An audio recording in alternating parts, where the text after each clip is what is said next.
saw before, what is the image showing up here? Okay, you can look nipple shadow, that is fine, but there is another peculiar finding, something wrong in the aorta. Okay, last time I also said, and right now I'm warning you once again, when we are trying to look at the soft tissue structures, look only at the soft tissue structures. I haven't taught you anything about aorta yet. I haven't talked about your lung spaces and lung fields yet. So why are you looking at the lungs? Why are you looking at the lungs? Why are you looking at the crest shadow? See, Sheikh Rejwan has got the best answer. The right breast was removed. You see here, I cannot see any kind of a shadow of the right breast. Obviously, I can see at the shadow of the left breast, but I cannot see the shadow of the right breast. So either it could have been happened because either for the removal of the breast tissue here, or maybe it could be attributed to a smaller breast shadow, which might did not actually cast the shadow onto the chest field itself, right? Okay, most probably this patient could have been removed the breast tissue, and which obviously meant to say that the person is not able to, how can I find this evidence? I was able to find this evidence because I was unable to look at the breast shadow. But if you look closely onto the left side, along the anterior rims of the 4th, 5th, and 6th intercostal space, I can see a very, very opacity shadow here, which is actually called as the nipple shadow. Okay, this is what structure I'm looking here is the nipple shadow, but I'm not looking at the pulmonary lesion. Because why? You see here, seems to be associated and correlated with the shadow of the breast shadow that is present around this place, and which obviously indicates, yes, of course I'm looking at a nipple shadow, because the normal position of the nipples, depending upon the size of a breast, yes, the nipple shadows will be present from 4th intercostal space to 6th intercostal space, and it will be casting an opaque shadow over these spaces on an PA film of a chest. So which obviously meant to say I am looking at a nipple shadow, right? If it is not continuous with the breast shadow, and if it is not correlating with the position of the breast, yes, obviously I can say that I'm looking at a pulmonary lesion. But you see here, this shadow that is present along the 5th intercostal space, 5th anterior rib intercostal space, I was able to say that this is a nipple shadow because it is correlating with the position of the breast on the left side. And another finding I can find here is that there is a no right breast shadow that is present here. Right, you got it. So it is obviously very easy that the patient has got no right breast shadow. It could have happened because generally maybe she has undergone a surgery called as mastectomy, which is completely removal of the breast tissue, yes, which is a common indication for a breast cancer. Okay, right. And you have to understand one thing, that the nipple shadows also are more commonly seen at this position. They are found in older females and occasionally in adult male. Some of the adult males may also have a biggest areola. Areola means to say the soft tissue structure that is present all around the breast, okay, which is the hyperpigmented area that is present around the breast, which is actually causing the nipple shadows. So that nipple shadow, yes, in older females and occasionally in adult males are able to cast a shadow, something like this. So that is the one how I can say if it is correlating with the shadow of the breast with a well-defined lower margin and an ill-defined upper margin. If I'm able to look at an opacity along the 4th to 6th intercostal spaces, yes, I can say I'm looking at a nipple shadow. And yes, you see here, if you look closely, it is also much more well-defined. It is much well-defined. You see here, the shadow is much well-defined. if it is a well-defined shadow and if it is correlating with the shadows on the chest wall, it means to say I'm looking at a nipple shadow. So please don't mistake this one as the pulmonary lesions. Right. So the next things I'm going to look at here along the borders of the angles of the ribs. You see here, this about the cast shadow that is coming down as a line, imaginary line that is coming over here, is that I am looking at the anterior axillary line. Okay, I'm looking at the anterior axillary line, and along the same place I am going to see somewhat a thin shadow. Okay, I'm going to look at a very, very thin line like shadows along this place, which actually suggests me that I'm looking at the medial borders of the scapula. If you try to observe the positioning of the, PA film, okay, let me show you how actually what I do in a PA film. What I actually do in a PA film is that I instruct the patient. Okay, can everybody see the new PPT? Can everybody see it? Yes? No? Okay. So what I actually do in a PA film is that, okay, generally I ask the patient to, keep his arms on his waist. Okay, I'm going to warn the patient. Okay, I'm going to instruct the patient to keep his palms on his waist and try to completely rotate his arms. Okay, when completely try to rotate his arms, which actually causes the scapula move out of the fields of the lungs. This maneuver actually causes the scapula move out of the lungs, where the medial border of the scapula, you see here, the medial border of the scapula will not be able to cast the shadow on a lung. Okay, it not the medial border of the scapula or the scapular completely body of the scapula will not form any kind of a shadow on the lung fields. So this maneuver actually is done during the positioning and image acquisition. What I actually do is that I ask the patient to hold his palms along his waist and try to rotate it. Or same something like this. You see here, the arms here, you look here and try to rotate them, which actually will not cause any kind of a shadow on the lung fields. So what actually I do here when I'm trying to look at the normal pulmonary anatomy is that what I actually do when I'm looking at the normal pulmonary anatomy is that I am going to look at the medial borders of the scapula and check if it is obscuring, if it is overlapping with the shadows of the lung fields or not. Okay, that is first my thing. The inner margin of the scapula may be overlapping with the outer zones of the lungs on the apical regions. Okay, this is the apical region, let's say.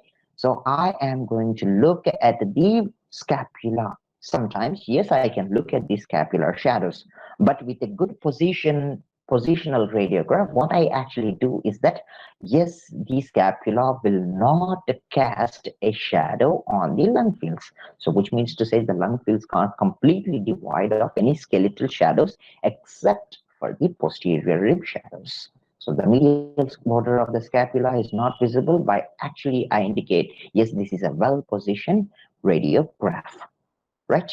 Okay. And we cannot actually confuse this with a pleural thickening. But when you look at the pleural thickening, you can understand what I'm talking about. So you look here, in this picture, what I actually you see is that you see here, there is a very, very thin, faint line. Okay, very thin, faint line. You see here very closely. If you look very closely, I can actually trace out the shadow of the scapula, which is continuous. See here, this is the scapula and it is continuous. If you follow the where I am moving my mouse, Actually, this is the one showing up the overlapping shadow of the body of the scapula, right? Okay, this is the one. Yes, yes, it may be overlapping, but it doesn't necessarily indicate I'm looking at a pleural thickening. Don't ever forget, whenever you are trying to look at shadows that are present on a chest radiograph, you have to also look for the symptoms. Okay, let's say this patient has got no complaint. This patient has got no complaint of cough. This patient has got no localized pain of the chest, either in the center or either in the periphery. So, which obviously may be a reason for pleural thickening. Yes, if I have a localized chest pain, if there is a pain during respiration, yes, anything will actually indicate, yes, it maybe I'm looking at a pleural thickening. But actually, if you are looking at with a patient with no such kind of presenting symptoms, you cannot actually mistake this kind of a shadow, which is actually the medial border of the scapula, for a pleural thickening. So please don't do this mistake. So look for the skeletal structures first. Now, you tell me one thing here in this image. You also look at this image and tell me what could be the sex of this person. Look at this image carefully and tell me what could be the sex of this person. And if you are able to tell the sex of this person, you also tell me why. Look at this image carefully and tell me what exactly if it is a sex of the person. Okay, female. Most of the people says it's a female because I was able to look at this soft tissue opacity that is present, which has got a well-defined margin, lower margin, along with a small opacity that is present around the sixth anterior rib. So which means to say it is casting out the nipple shadows. Yes, nipple shadows, and I'm looking at a well formed breast. So you can see here there are bilateral nipple shadows. Now, if you are thinking if it is about a pulmonary lesion, okay, let us say if you are thinking, yes, is this a nipple shadow or if this is a pulmonary lesion, the best maneuver, what I actually adapt myself is that, okay, I will ask a simple question to myself saying that, okay, what is the disease that might cause a bilateral, well-defined pulmonary lesion in the lower lobes? Okay, can you logically think of any kind of a disease which shows up a big mass-like structure, well-defined mass-like structure that is bilaterally present? Significantly speaking, here any kind, okay, let us say if I'm looking at a pulmonary hamartoma, or if I'm looking at some kind of a if I'm looking at a lung mass, yes, you see here something like tuberculoma, pulmonary hamartoma, or if I'm looking at just some kind of a nodule, a solitary pulmonary nodule, if I am thinking like that, yes, they are unilateral. Most of those structures, most of the lung masses are unilateral and they are not symmetrical. You also have to remember that yes, a lung mass is not symmetrical. If it is present at this position on the right side, it may not be present on the same position on the right side, on the left side too. But you see here in this image, I can see both the shadows, both these opacities are symmetrical. They are present at the same level, which obviously suggests that I am looking at the nipple shadow, but I'm not looking at a pulmonary hamartoma or a tubercle or a solitary pulmonary nodule, which means to say, for when you are trying to correlate your soft tissue structure shadows, always look for symmetry. Nipples are symmetrical shadows. Yes, more or less the same, they will cast the shadows at the same level, right? Unilateral means to say a shadow that is occurring only on one side, okay? The shadow occurring only on one side. You see here, something, the image like this, you see here, the nipple shadow is being cast only on one side. So I can see a unilateral breast shadow. Did you get it?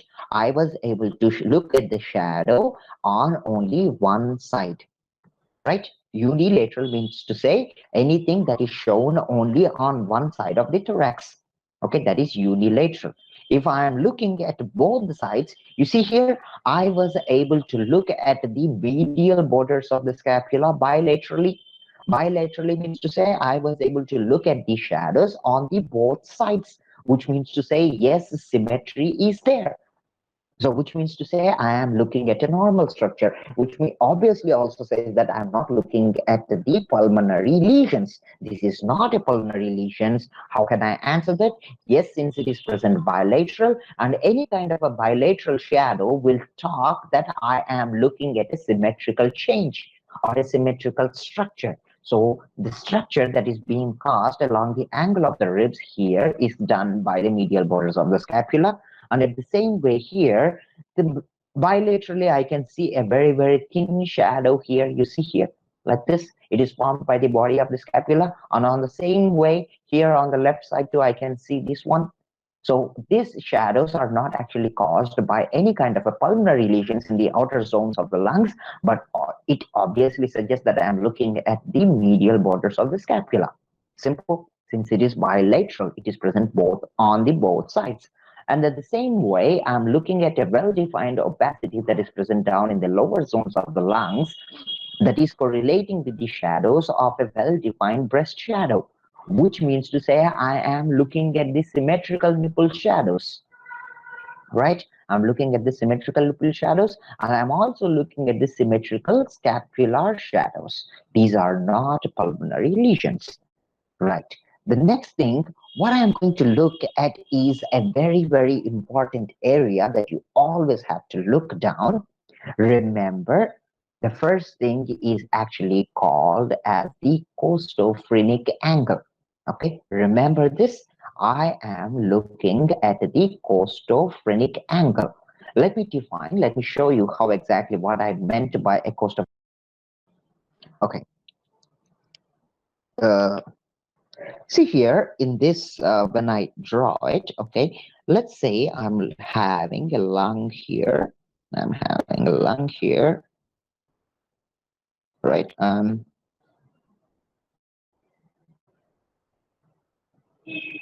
have a lung here.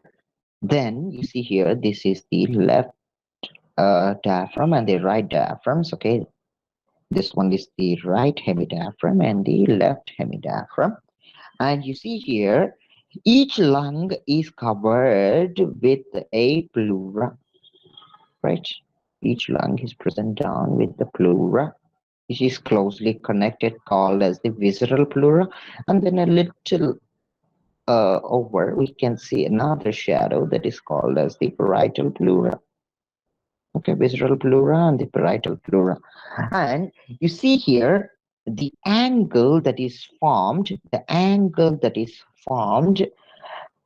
with the left diaphragmatic shadow to the lateral borders of the lung. Okay, you see here, the angle formed by the lateral borders of the lung to the hemidiaphragm, corresponding hemidiaphragm. The angle formed by the lateral border of the lung to the corresponding hemidiaphragm suggests it is a costophrenic angle. Costophrenic angle. Okay, costophrenic angle. I'm looking at a costophrenic angle. Okay, I'm looking at a costophrenic angle. Okay, what is a costophrenic angle? The costophrenic angle is the angle formed by the lateral border of the lung and the corresponding hemidiaphragm. Okay, the shadow that is formed by the lateral border of the lung to the corresponding hemidiaphragm is actually a costophrenic angle. Now, when I was trying to define this, I'm also telling that yes, there is a visceral pleura and a parietal pleura that is covering all over the lungs, right? So, what is present between the visceral pleura and the parietal pleura? what is present between the pleural layers? There is pleural fluid, right? Pleural fluid. There is pleural fluid, right? Okay, pleural fluid, generally speaking, there is something around like 15 to 20 ml of pleural fluid. Okay, some textbooks also say that it is present something around like 5 to 15 ml also, which is okay, fine, don't worry about that. So now you understand one thing here. If there is increase in the production or increase in the pleural fluid, increase in the amount of the pleural fluid. Let's say the pleural fluid started accumulating and accumulating and accumulating, which obviously you see here, it is casting a opacity over this area, right? Yes. So, which in case the collection of the pleural fluid between the pleural layers is called as a pleural effusion. Remember, the fluid collection between the pleural layers is called as a pleural effusion. If there is increased production of the pleural fluid, so which obviously also pushes the lungs inside. So which means to say all this area I'm looking at, okay, which all this area I'm looking at will obviously be filled up with the fluid and pushes the lung inside, right? It will be pushing up the lung inside. You see here all this area.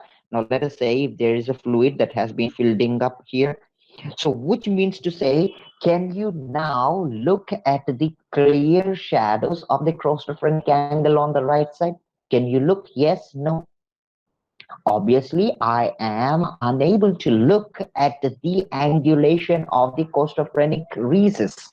I am unable to look at the Costophrenic rhesus, which is actually being obscured, which is actually being overlapped by an opaque shadow of the pleural fluid, right? Something white has been looking along this area. So how can I actually define a pleural effusion? It is the obliteration of the Costophrenic angle. Obliteration of the Costophrenic angle is a shadow that is being cast if there is a pleural effusion. But you have to remember one thing. If there is very, very little fluid, you cannot look at this obliteration very carefully. You may not, it may not be very obvious. But if there is a large amount of pleural fluid collection, something around like moderate to higher grade large pleural effusions, yes, they will completely obscure the shadows. Okay, we will look at those pictures, don't worry. But actually how the shadow, the casting is being formed here is that, okay, let us say if there is a lot of fluid collections along this area, which will completely obscure or overlap the shadow of the Costophrenic rhesus. And then if the Costophrenic rhesus have been obliterated, so obliteration of the Costophrenic angles generally show or indicate that there is a pleural effusion, okay, pleural effusion. And yes, pleural effusions can be unilateral. Okay, U by L means to say unilateral, or pleural effusions can be bilateral. They can be unilateral or bilateral. Okay, but how can I say if it is a normal radiograph or if it is an abnormal radiograph? I am going to see if there is a sharp angle. Okay, if there is a sharp angle like this, if I can look angle like this, very sharp, and I can also look on the right side and the left side as very sharp. Okay, a very sharp, clear Costophrenic angle suggests that it is normal. So now in the image, let's say, and try to analyze and tell me if it is a normal radiograph. Now look at these angles here. You see here? The shadow that is very, very clear here, you see here there is a very, very pinpoint angle that is formed by the left hemidiaphragm on the lateral border of the lung here in this picture. And if this picture is actually showing up the same way, which actually suggests that yes, the costophrenic angles or the costophrenic recess is clear without any fluid collections in them. Did you get it? Why am I looking at the costophrenic angle?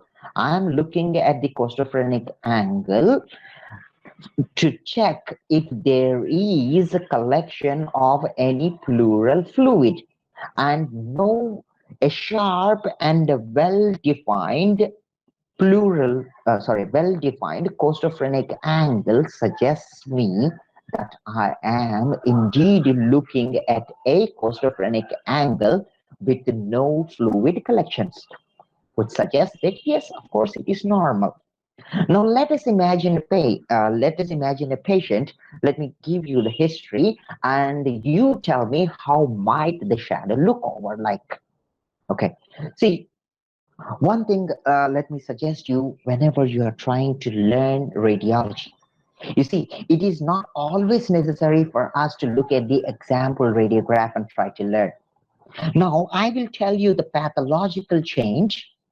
You know the basics of densities, how the shadows are being formed. You know the principles. You know the basic densities of air, fat, soft tissues, bone, metal, and all else looks like, right? You know, you have learned that. You have known about the qualities of a radiograph, how to check for the quality. Now let me define you a pathology, and you tell me how the shadow might look like. Then we will try to observe that pathological image and try to say if it is there or not. Okay, let me define you the pathology.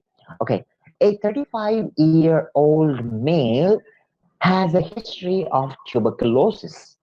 Okay, a 35-year-old male has a history of tuberculosis and has been treated before, but right now presents to a general physician with a complaint of localized chest pain over the lower regions of the thorax on the left side. A 35-year-old male with a known history of tuberculosis presents down to the general physician with a history of localized chest pain onto the lower parts of the chest. Okay, lower parts of the chest. Now, what are you suspecting?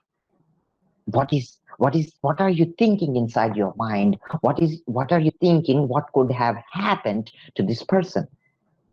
Okay, what could be the reason for this localized chest pain on the left side of the lung? Okay, there is a localized pain over the left side of the lower parts of the chest. What could have been this pathology? What are you thinking? No, not Ghon's complex.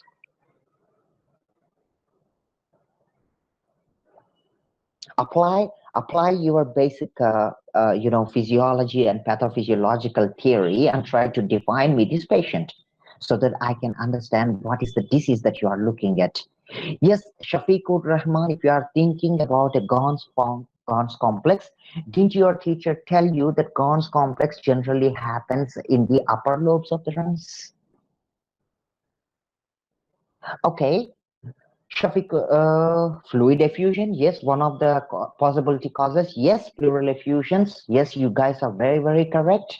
Okay, if there is a pleural effusion, yes, you are going to look at an obvious opaque shadows that should be present down or unilaterally onto the lower parts of the lungs on the left side.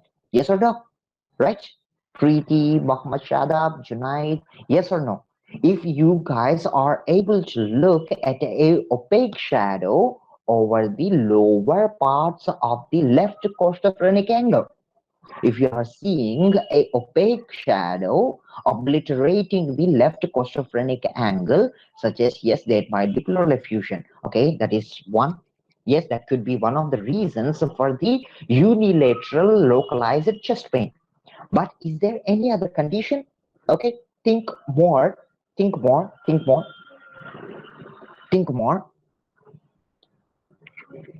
Yes, it is pleural effusion, cardiovascular disease. Okay, Pratista, is your heart present down onto your lateral parts of the chest, or it is present down more in the mediastinum? Then why are you thinking about cardiovascular? Lobar pneumonia, lobar pneumonia. Okay, did you ever heard in your pathophysiological classes that lobar pneumonia comes out with pain? Shafiq, does lobar pneumonia come out with pain? Yeah, obviously TB. I already told it is the patient of TB. So you did not find out something new. Okay, let me help you with this. Let me help you.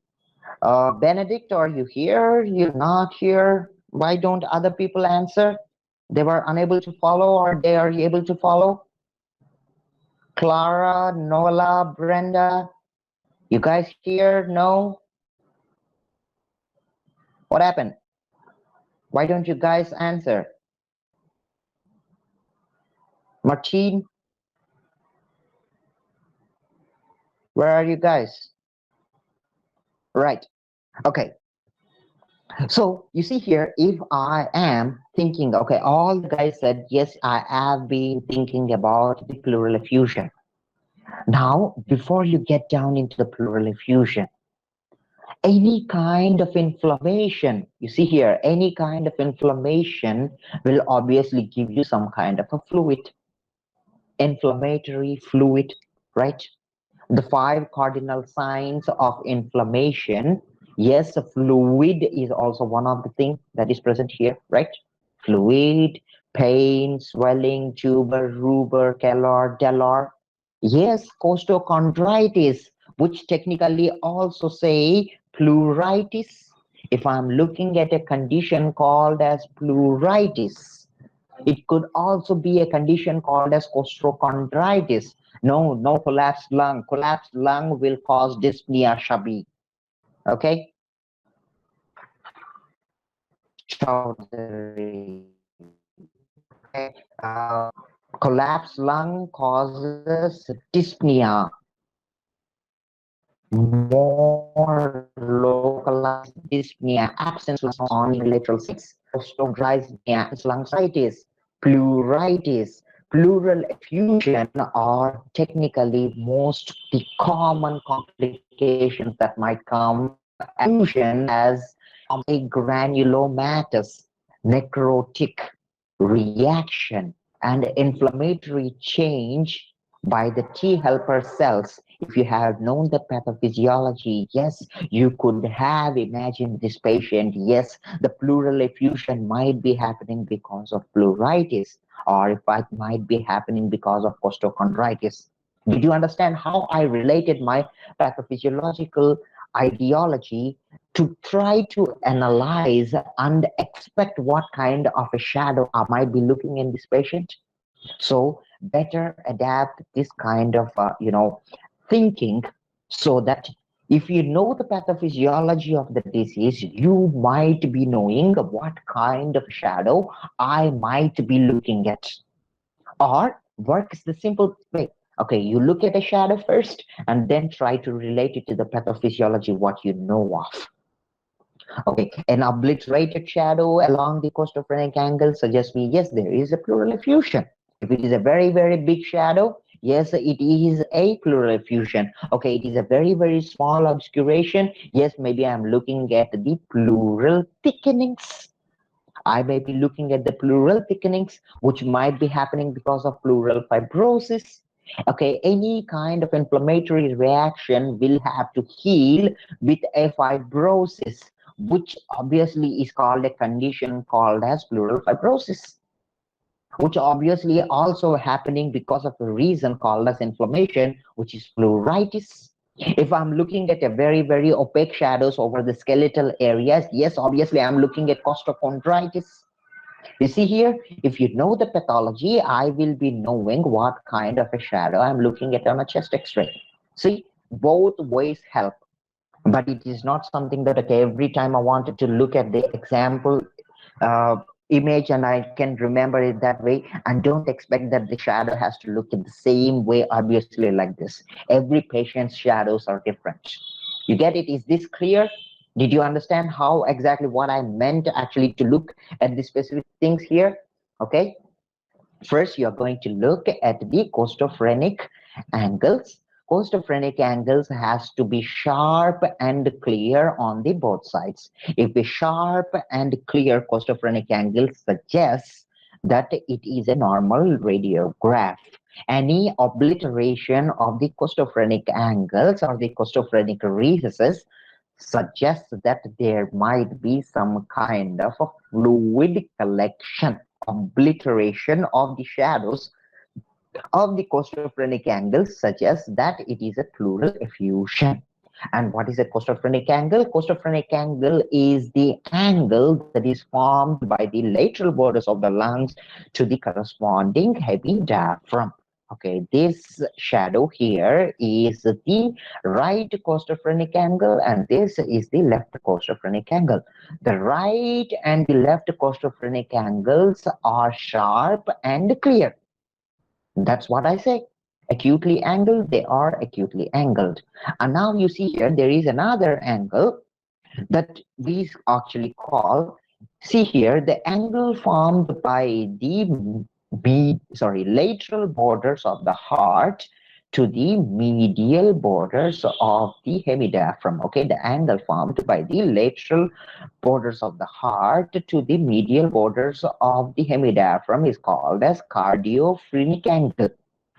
Okay, this is costophrenic angle, angle formed by the lateral borders of the lungs, ribs, and the hemidiaphragm. But if a shadow is formed by the angle that is formed by the lateral borders of the heart to the medial borders of the hemidiaphragm is called as the cardiophrenic angle. Cardiophrenic angle. So this is the right cardiophrenic angle, and this is the left cardiophrenic angle. Okay, these are the areas that you should be looking at more specifically, right? Now let me tell you the shadow, how it look like, and now you tell me how, what is the disease I'm thinking about. Okay, so let's practice this now. If I have seen the angle, okay, let me draw that image for you so that you can understand. Look here, I am saying that the shadow that is being formed by the lateral border of the heart to the medial borders of the hemidiaphragm is nothing but your cardiophrenic angle, right? I'm looking at the cardiophrenic angle. Now, let me draw an image and you tell me what could be this pathology. Okay, this is the diaphragmatic border I'm looking at, but I looked at a shadow something like this.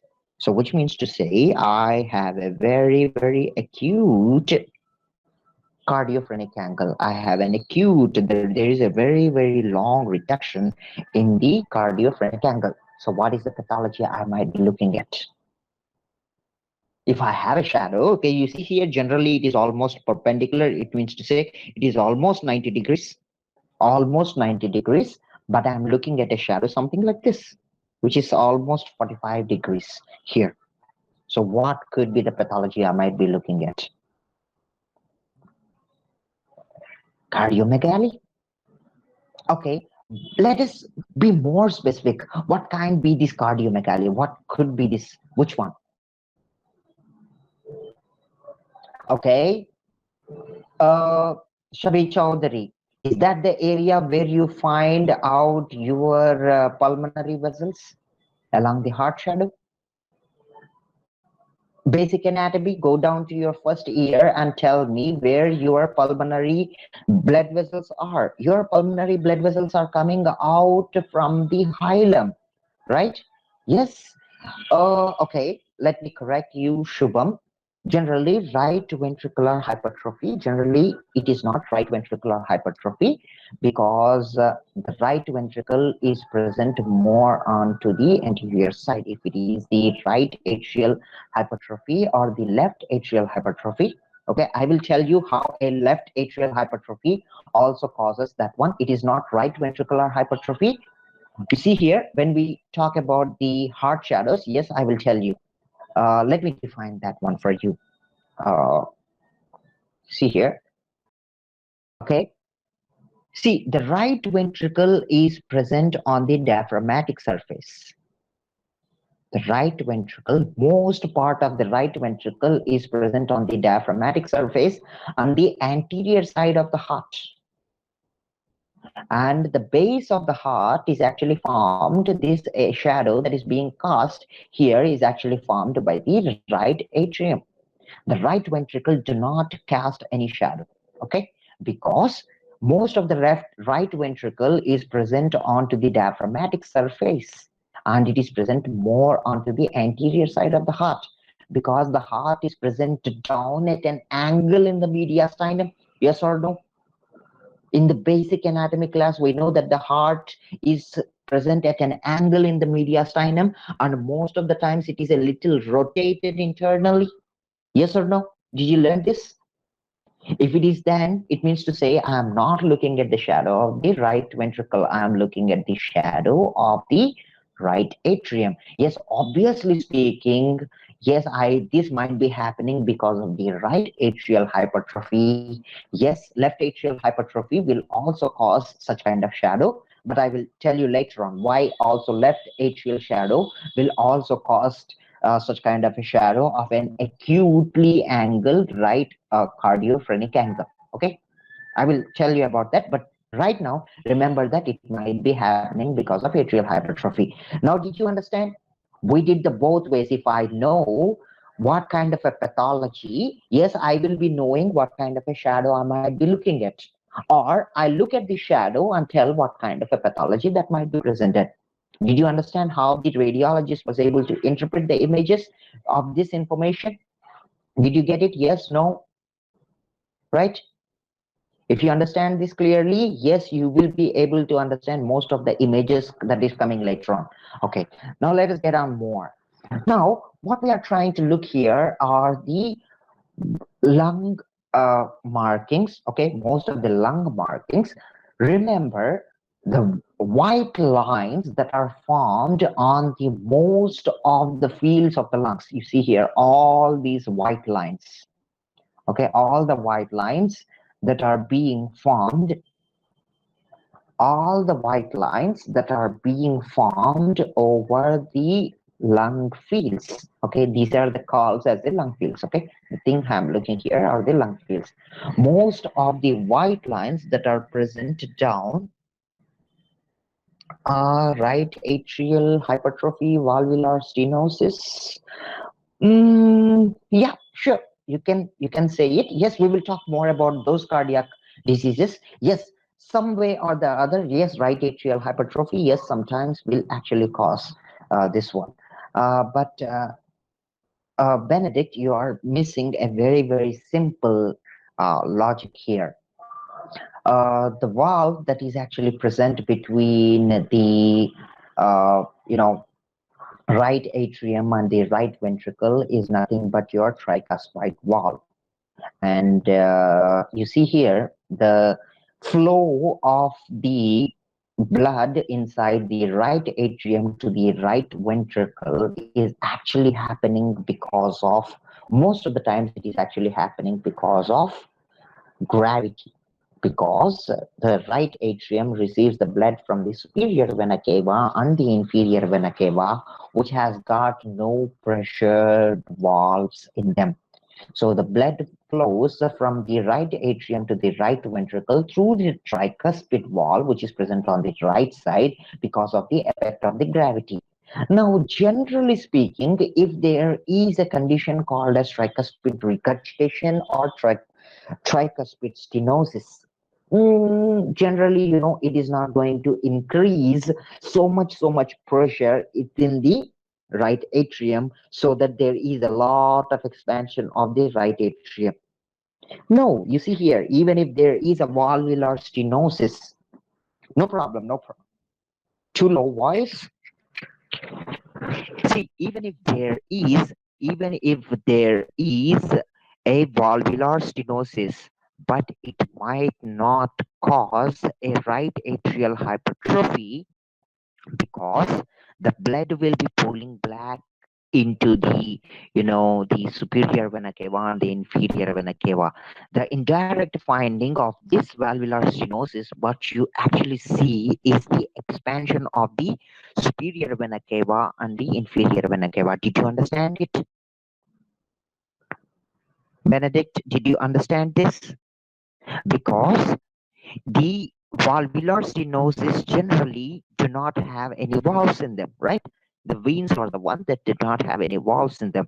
So any kind of a stenosis that might be present within the right atrium and the right ventricle, generally, it is not it is not obviously causes. But I will tell you another condition, Benedict. I think maybe you are confused with it. Have you ever heard of a condition called as tetralogy of Fallot? Tetralogy of Fallot is a cardiac anomaly, a congenital cardiac anomaly where there will be right ventricular hypertrophy also associated with the pulmonic stenosis. Okay, right ventricular hypertrophy with pulmonic stenosis. Yes, in that condition, yes, you will be seeing the shadow of a bigger right ventricle. Okay. Yes, valvular stenosis, yes, you are correct, but the location you are not looking at the correct area. Okay. There is no such kind of a disease called as, peculiar right atrial hypertrophy. But if it is the valvular regurgitation or the valvular stenosis, yes, the right atrial hypertrophy, it is completely negligible there. Is that clear for you, Benedict? Yes, no? We will learn about those in more in cardiac chapters. Yes, your thinking is correct. Your thinking is correct. But the condition, what actually we might be looking at is, right ventricular hypertrophy, which is also associated with pulmonic stenosis that happens in a condition called as tetralogy of Fallot, which is a congenital cardiac anomaly. Right atrial hypertrophies, yes, they happen. Right atrial hypertrophies, yes, they happen, but it might be happening because of a compensation. Okay, we will talk about that. But just understand how the shadow what is the way how a radiologist has to work backwards and try to look for the shadow due to the pathology, or look for the pathology to the shadow what he's looking at. That's it. Now, here, the shadows I'm looking mostly, the white lines that are being mostly shown on the lung fields are actually being caused by the blood vessels. Remember, every bronchus has got air in them. Air looks black, so which obviously means to say most of the bronchuses and most of the bronchioles, I am unable to look them. Okay, I am unable to look them on a chest radiograph, but I am able to look at the pulmonary arteries or the pulmonary blood vessels that are being accompanied by them. Blood is a fluid also. The blood has got iron in them, and which actually cause a white streak like shadows all over the lung fields. So which is almost symmetrical, which is almost well defined. Such kind of white lines that you see on the lungs is actually called as the blood vessels and bronchi. So remember that actually what you are looking at here, all these white lines here are the pulmonary blood vessels. Now, you see here, the blood vessels characteristically branch and taper gradually from the hilar centrally to the peripheral margins of the lung. Before, Shabi was talking about a condition called as pulmonary edema, and she was talking about the cardiovascular diseases. Logically, you see here, all the pulmonary blood vessels do not arise from the right atrial shadow. No, heart is the pumping organ, but hilum is the place where you have all the blood vessels, all the major branches of the heart or the aorta, the pulmonary trunk, and everything. Those are actually present above the levels of the heart. Yes or no? Shabi Chowdhury, did you understand why it is not pulmonary edema before? Because the heart is the pumping organ itself, but the others are present above that level, right? It is the present the above level of the the heart.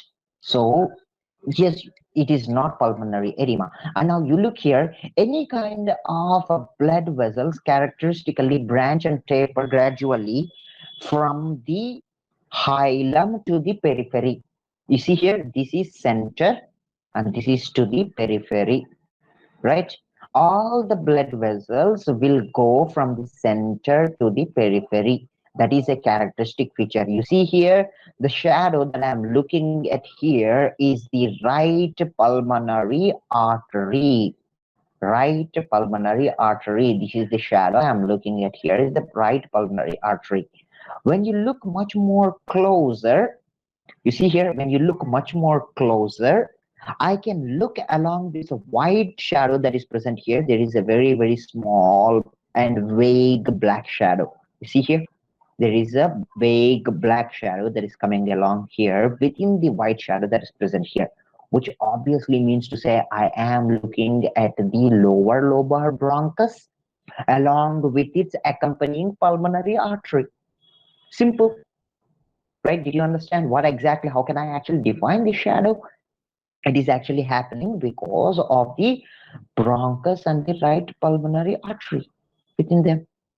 But it is not a lung lesion. You see here, and when I look much more closer here also, I'm looking at the lower lobar bronchus of the left lobe. And you see here, I'm looking at the left pulmonary artery. Okay, when I move a little bit higher, okay, when I go a little bit higher, you see here I'm looking at another white shadow that is present here, and there is a small angle that is present here in between them. You see here, and this is actually happening between the angle formed by the pulmonary vein to the pulmonary artery. The angle formed to the pulmonary vein to the pulmonary artery. This is actually called as Hilar angle. Okay, we will see in just 5 minutes. But you see here, this is the angle formed by the pulmonary vein. Okay, this is the pulmonary vein and the pulmonary artery, which is actually called as the Hilar angle. So these shadows I'm looking at here are the pulmonary blood vessels. They are not the pulmonary lesions. And you can see here one thing, there is no such kind of a way to define between or differentiate between the pulmonary arteries and the pulmonary veins on a normal radiograph. You cannot define or differentiate between an artery and a vein. But you see here logic, think behind the logic. Think behind the logic. Arteries, pulmonary arteries are the one that carries blood from heart to the lungs. Yes or no? They are coming down from the right side of the heart and going down into the lungs. So the arteries, so the blood vessels that supply blood to the lungs, they carry deoxygenated blood. The blood vessels that carry blood from the lungs to the heart are called as the pulmonary veins, and they open up down into the left atrium. Yes or no? Both have them got different pathways. Yes or no? Yes or no? Did you know this? Yes, the blood vessels that carry blood from heart, right side of the heart to the lungs are pulmonary arteries. The blood that collects the blood from lungs, oxygenated blood, and completely drains down into the left atrium are nothing but your pulmonary veins. Yes or no? Now, if there is, how can I differentiate depending upon the shadows, depending upon the spread, or depending upon the dilatation of the arteries? Can I define and say if I'm looking at a pulmonary arterial hypertension or if I'm looking at a pulmonary venous hypertension? Yes or no? Right? If I am looking at a dilatation of the pulmonary artery, let us say this is shadow that is present down here became so much big and it became looked like as if it is dilated. Doesn't it means to say I am looking at the pulmonary arterial hypertension? Because there is a dilatation of the pulmonary artery on the right side. Yes or no?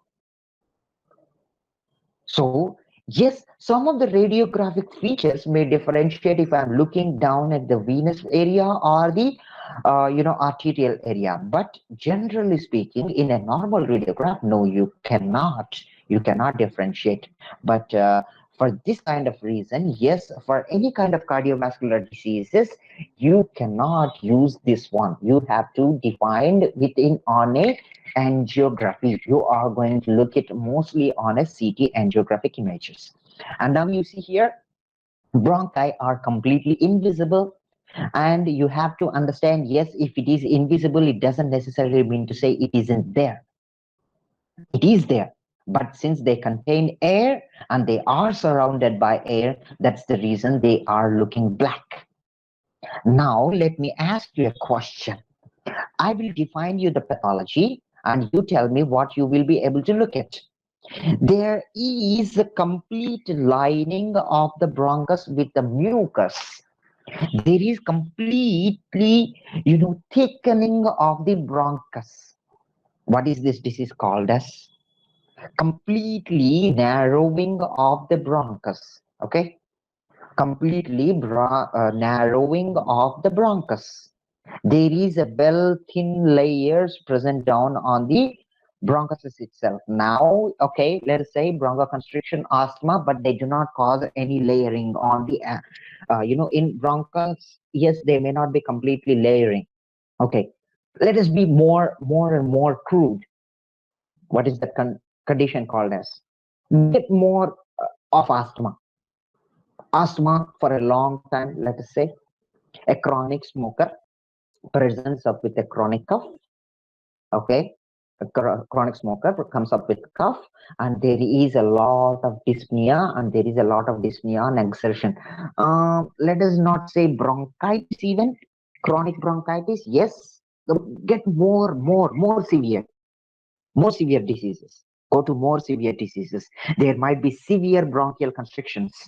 Bronchostenosis. Ammon tuberculosis is a disease caused by the mycobacterial tuberculosis.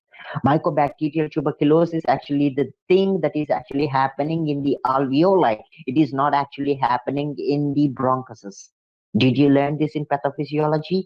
It is the deposition of the tubercle bacilli within the lung alveoli. It is not within the lung bronchuses. COPDs, bronchial stenosis, bronchiectasis, bronchoalveolar carcinomas, bronchial carcinomas, bronchogenic carcinoma, all kind of these conditions. Don't you expect that you will be looking at the bronchial thickenings? Yes or no?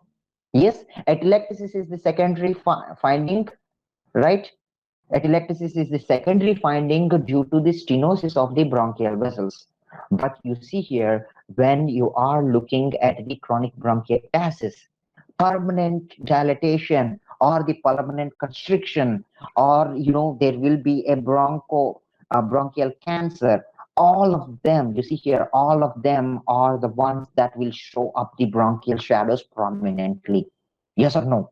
They will show up the bronchial shadows very prominently. But if there is no pathology, yes, your bronchi are completely invisible, and then they are generally very thin walled, and they contain air and surrounded by the air, and that's the reason they look black.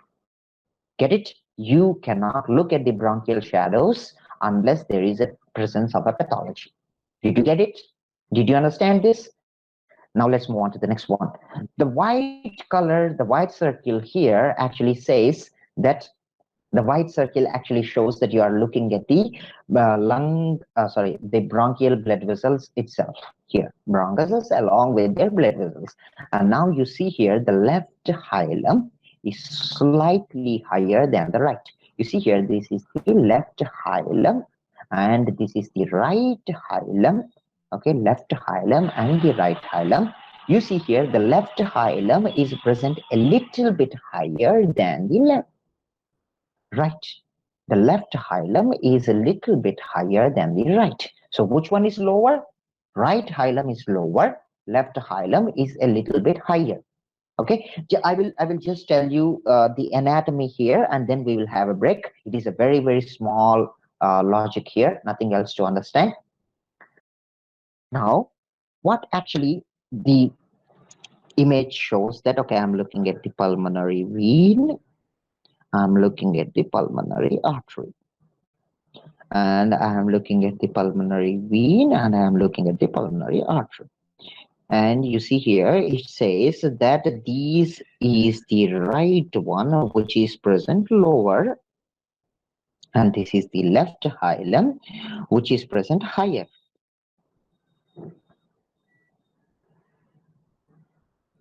Then why is that a problem? Why is it? Can you still hear? No, yes. Can you still hear? Okay, let me.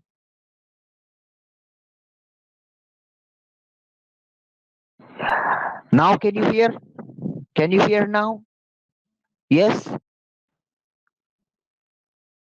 Okay, I'm not really so sure why you were unable to hear at my voice. Okay, before, I guess for most of the people it was fine. Okay, right. Now you see here, the left hilum is present a little bit higher than the right, and the right hilum is present a little bit lower than the left. Don't forget this simple logic. And you see here why exactly this is happening like this. This is the heart. This is the heart. I say that there is, if of course my volume is at 100%, my volume boost is at 100%, my levels of microphone are at 100%. Okay, right. It is there. You know, I'm not really so sure if most of the people were able to listen to my voice very clearly, you know, right? Okay, yeah, fine. Okay, now you see here, if there is you know, how is actually, why is this happening if it is present like this, a little bit higher or a little bit lower? You see here, one, the pulmonary artery, the right pulmonary artery is the one that is actually pulling this. Is the right pulmonary artery is the one that is pulling this. And you see here on the right side, the bronchus, okay, the bronchus, the right pulmonary bronchus, okay, the right pulmonary bronchus is pulling down. It is coming over, okay, it is coming over the pulmonary arterial shadow and is pulling down, and it is pulling down this one, okay. The bronchus, let us say this is the bronchus intermedius, and it is coming over the pulmonary artery, and that it is pulling down the right pulmonary artery. So that's the reason it is present a little bit lower. Okay. Then, did you just wait?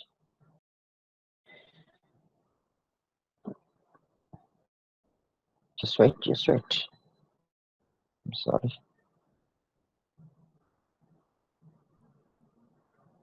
Okay.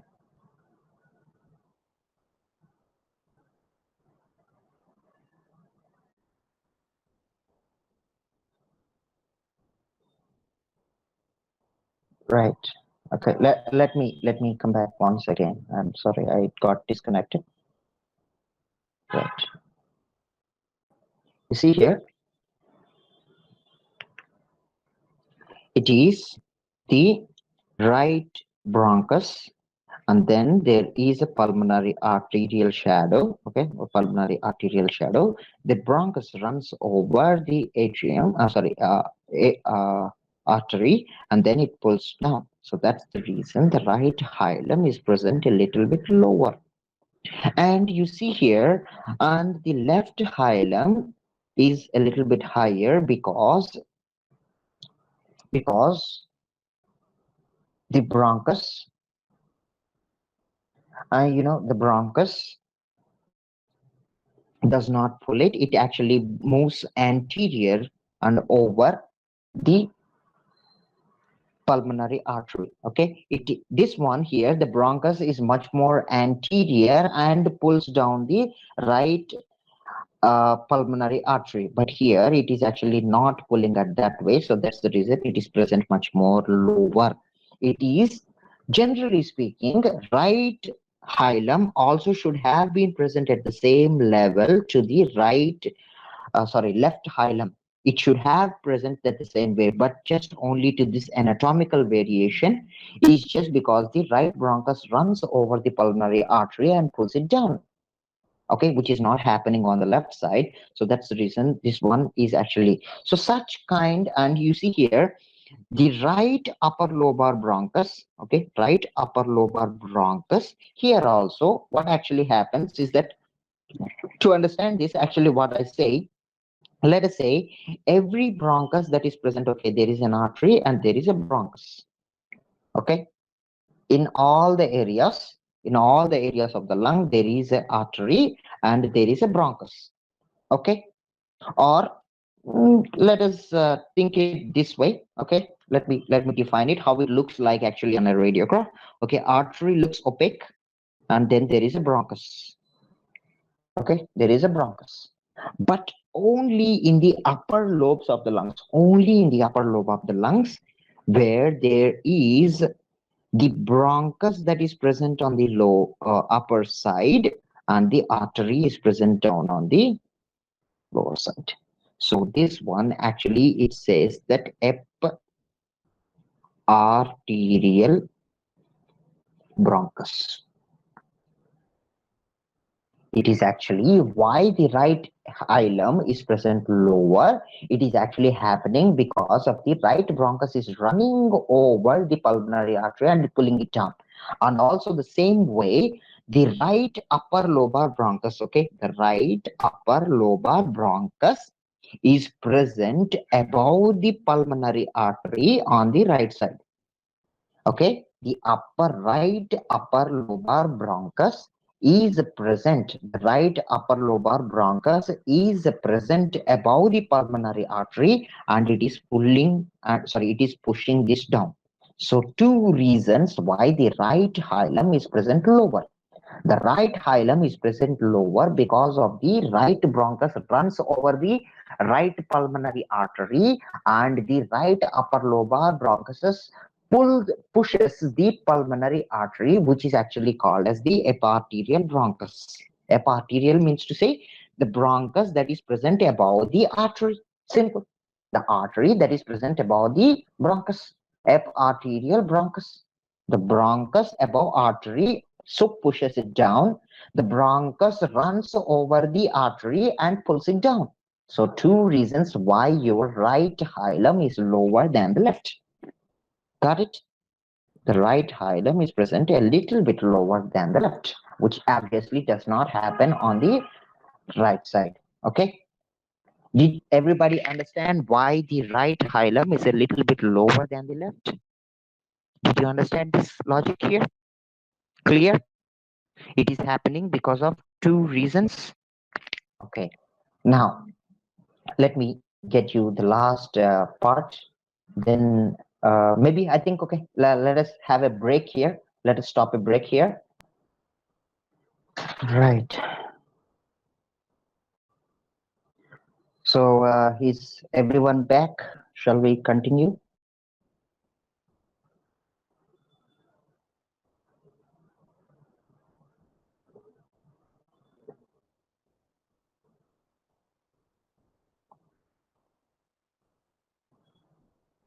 Okay.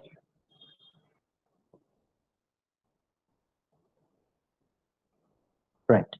So the bronchuses, and they are invisible.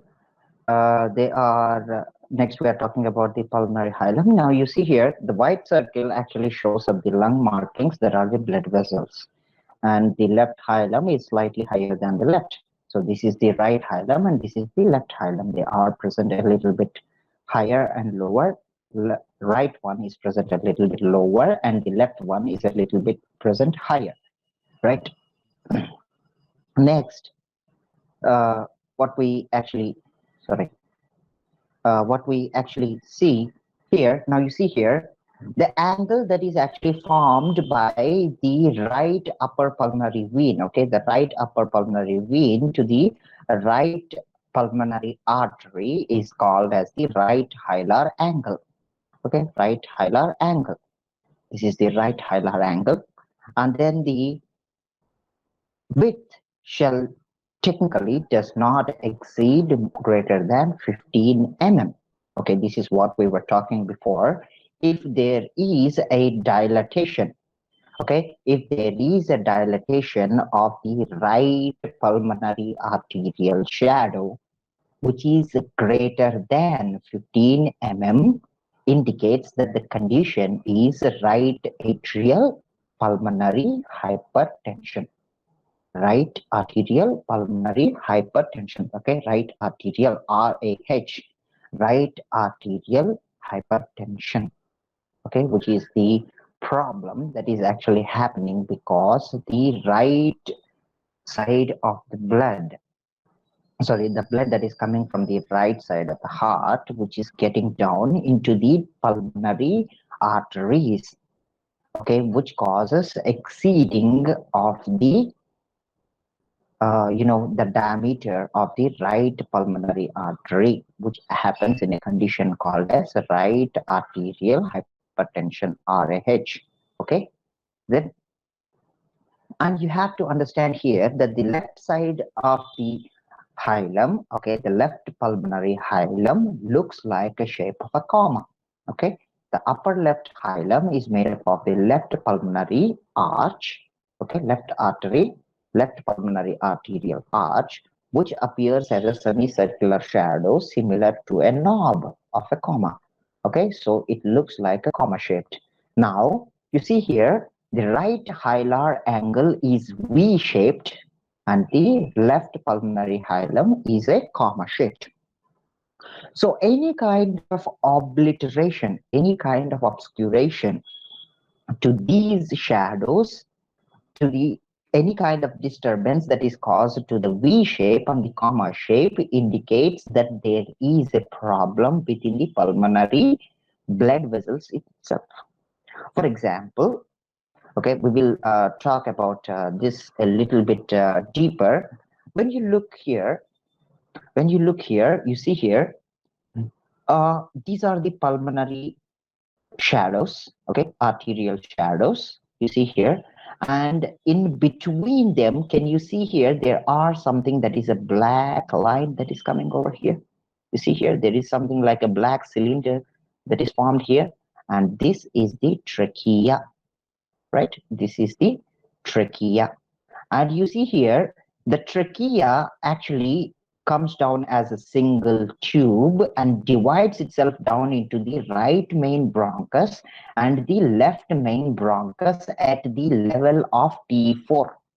Remember, the trachea divides itself down as the right main bronchus and the left main bronchus, which is also called as the tracheal bifurcation. Tracheal bifurcation means to say it is the division of the trachea down to the right main bronchus and the left main bronchus. It happens at the level of T4. Okay. Now you see here the angle that is formed between the right main bronchus and the left main bronchus is 90 degrees to 100. Okay. You see here, the trachea comes down as a single tube which is black in color, okay, and then it divides down as the right main pulmonary bronchus and the left pulmonary bronchus, and the angle that is formed between the right pulmonary bronchus and the left pulmonary bronchus is 90 to 110 degrees. Okay, the angle that is formed. Now this one is also called as another thing that is called as the Quirinal angle. Okay, Quirinal angle. Quirinal angle is nothing but where your trachea divides down as the right main bronchus, RMB, and the left main bronchus. Okay, which divides itself as the right main bronchus and the left main bronchus. So it is called as the quirinal angle. Carinal, quirinal angle. And the normal value for that is something around like 90 to 110 degrees. Now, at the same level, and superior to it is the right pulmonary vein, and then here lower we have got the right pulmonary artery. Okay, right pulmonary artery. And the same way here we have got this the left pulmonary vein and then the pulmonary artery, right?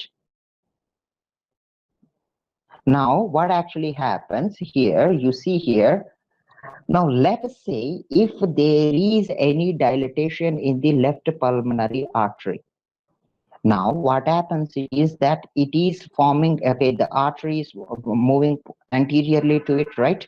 So if there is any problem that is present down in the left pulmonary artery, what it actually does, it pulls the trachea upwards.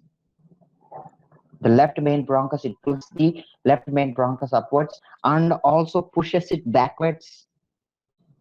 So, which obviously causes the angle to increase, which is actually called as splaying. Okay, splaying of the quirinal angle. Splaying of the quirinal angle is actually happening because of a pathology that is present down in the left pulmonary artery. Did you understand this? Now, if there is any increase in the quirinal angle, it is actually happening because of the left pulmonary artery. It has got nothing to do with the right pulmonary artery.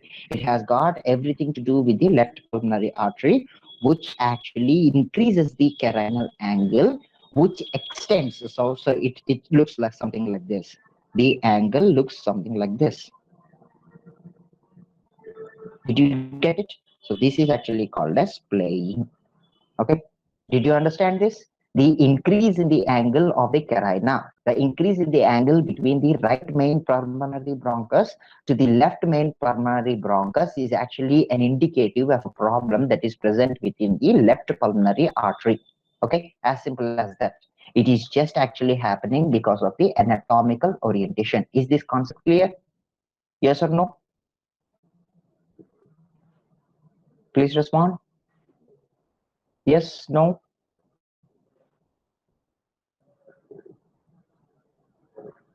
Right. Okay. Benedict, Novella, Clara, is that clear for you guys too? Other guys, everybody, is that clear? It is called the angle, increasing of the angle between the right main pulmonary bronchus to the left main pulmonary bronchus is actually called as the splaying, okay? Right, that is what you have to remember. Then you have to remember the tracheal bifurcation happens at the level of T4, and right, the right hilar angle is in a V shape, and the left hilar is nothing but in a comma shape. Okay, that's it. Next, we are going to look at the pleura. Pleura has got, like what we were talking about before, has got the two layers. It is the outer parietal layer and the inner visceral layer. So inner visceral layer is the one that actually closely binds with the lungs, and the parietal layer is a little bit outer to that. It is the space that is present between them, and the space is actually called as pleural space. Okay, there is several milliliters of fluid that is present inside the space, which is actually called as the pleural fluid. And any kind of increase in the pleural fluid is called as a pleural effusion. Okay, it is called as a pleural effusion. It is not pulmonary effusion. Pulmonary effusion is something, there is no kind of a condition called as pulmonary effusion, but there is increase in this fluid that is present within the pleural space is actually called as the pleural effusion. Generally, there is something around like 15 to 20 ml of pleural fluid present. And you see here, neither the parietal pleura nor the visceral pleura are normally visible. They are not visible. But if they are made visible, okay, if they are made visible, it might be happening because of a condition called as pleuritis. It can also happen because of a condition called as empyema. Okay, empyema is a clinical condition where there is accumulation of the pus within the parietal pleura and the visible pleura. Okay, visceral pleura and parietal pleura are not visible, but if they are technically, if they are made visible, and the sharpening along the costophrenic recesses or the sharpening along the costophrenic angles is there, you can think about a disease called as pleural fibrosis, pleuritis, and empyema. We can think about that. But generally speaking, unless and until there is 250 ml of fluid accumulation, until and unless there is a 250 ml of fluid accumulation, yes, this pleural effusion is not being visible. Okay, let me tell you this concept here, a very small concept. It is very easy to understand what I was talking about here. Okay, there is a visceral pleura. Let us say this is the visceral pleura that is present closely along the borders of the lungs, margins of the lungs. Then there is a little bit of the parietal pleura. Okay, parietal pleura and visceral pleura. If there is any accumulation of the fluid within them, okay, this is the pleural space. This is the pleural space, and there is a little bit of fluid. Generally, it is not visible at all. But if there is starting accumulation of the fluid, if there is a lot of accumulation of the fluid, now you look here, one thing, what actually it does, this one not only takes up the space of the lung, so it one does not cause the expansion of the lung. So the lung do not expand because there is a lot of fluid that is present here. Yes or no? Listen carefully about this concept. Okay, which is also used, the same kind of mechanism is actually used in your diagnostic medicine also. You see here, let us say if this whole pleural fluid has been, okay, if there is a lot pleural fluid that has been accumulated down,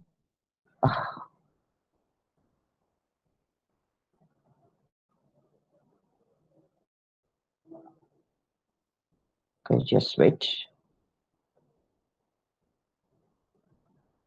Okay, if there is, sorry,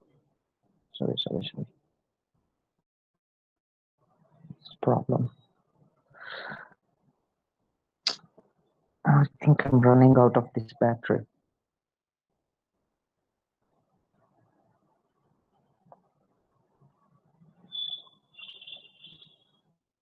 Problem.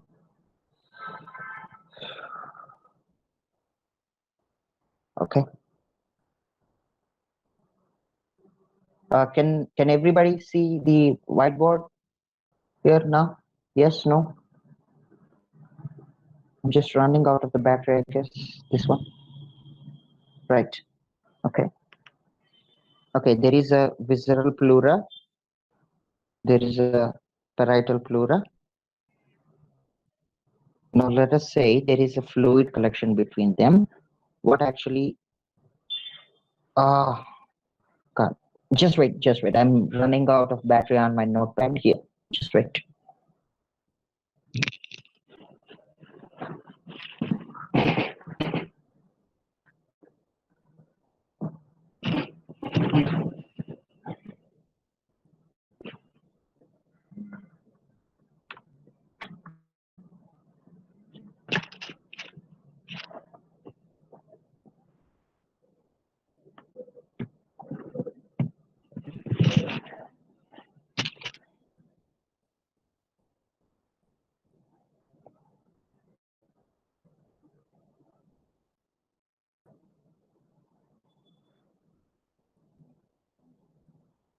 Yeah, I know. Just wait. Just connecting it. Just run out of the battery on my writing pad.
Okay, so any kind of the fluid collection between the visceral pleura and the parietal pleura, what actually does is okay, don't worry about that. Just let me define it. Will actually take up the space of the lung that is present on the same side, right? If there is a lot of fluid filling within the right parietal pleura. Okay, no voice and no screen. Just wait. Uh, just wait. Okay, right. Okay. Can you see now? Can you see now? Yes? No? Okay. You see here. Now listen to this concept very carefully. Now let us say if there is a fluid that is present on the right side here. Okay, I will show you the image later on, but first understand the concept. If this one started to fill up fluid, a lot of fluid here, which actually compresses the lung, right? First compresses the lung. Then it means to say there will be a unilateral opacity that is seen along here, right? Like what we have seen in the drawn image before. Now, this space is being filled up, which actually compresses the lung here. And let us say if there is all the space have been filled up. Let us say all this area has been filled up. Let me show you that image so that you can actually understand.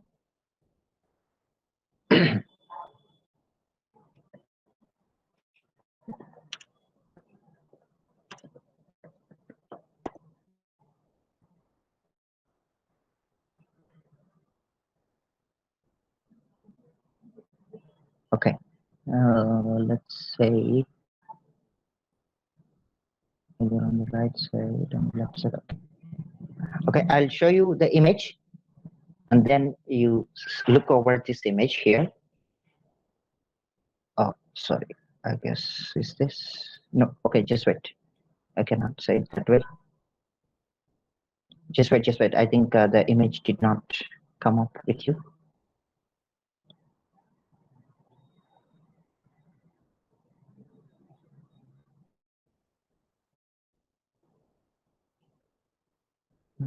Right.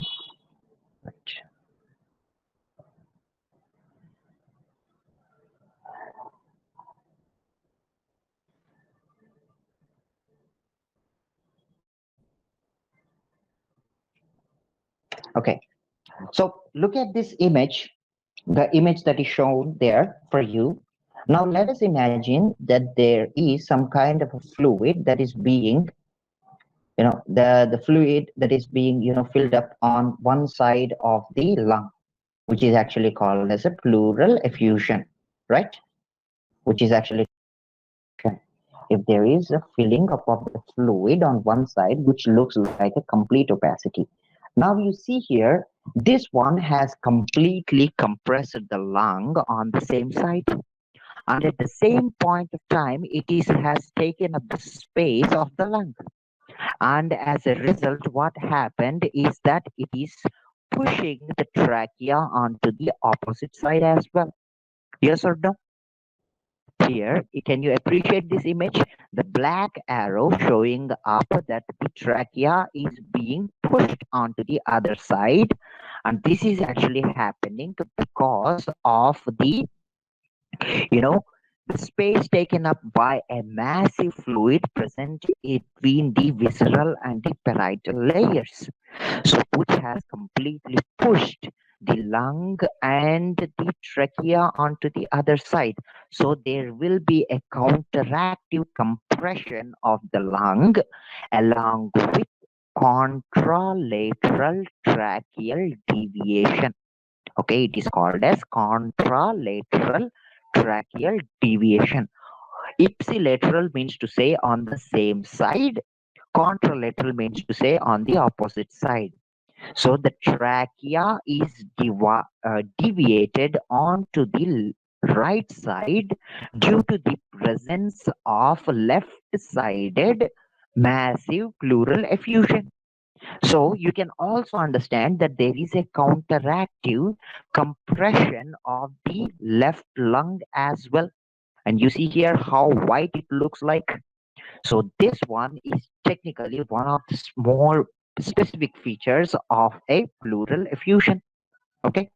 Yes, of course. It looks like too white, like a bone or a calcium, not like a fluid, just because you see here, it is because of a massive fluid. Okay, a massive fluid along with the all the tissues and lung is being compressed. Last time I also told you that when a complete lung is being collapsed, all the bronchuses come together and they become much more whiter. Okay, so more density of the structures. As the density of the structures increases, they look much more white. Did you get it? The reason why it looks like white so much, increase in the density of the tissues there, right?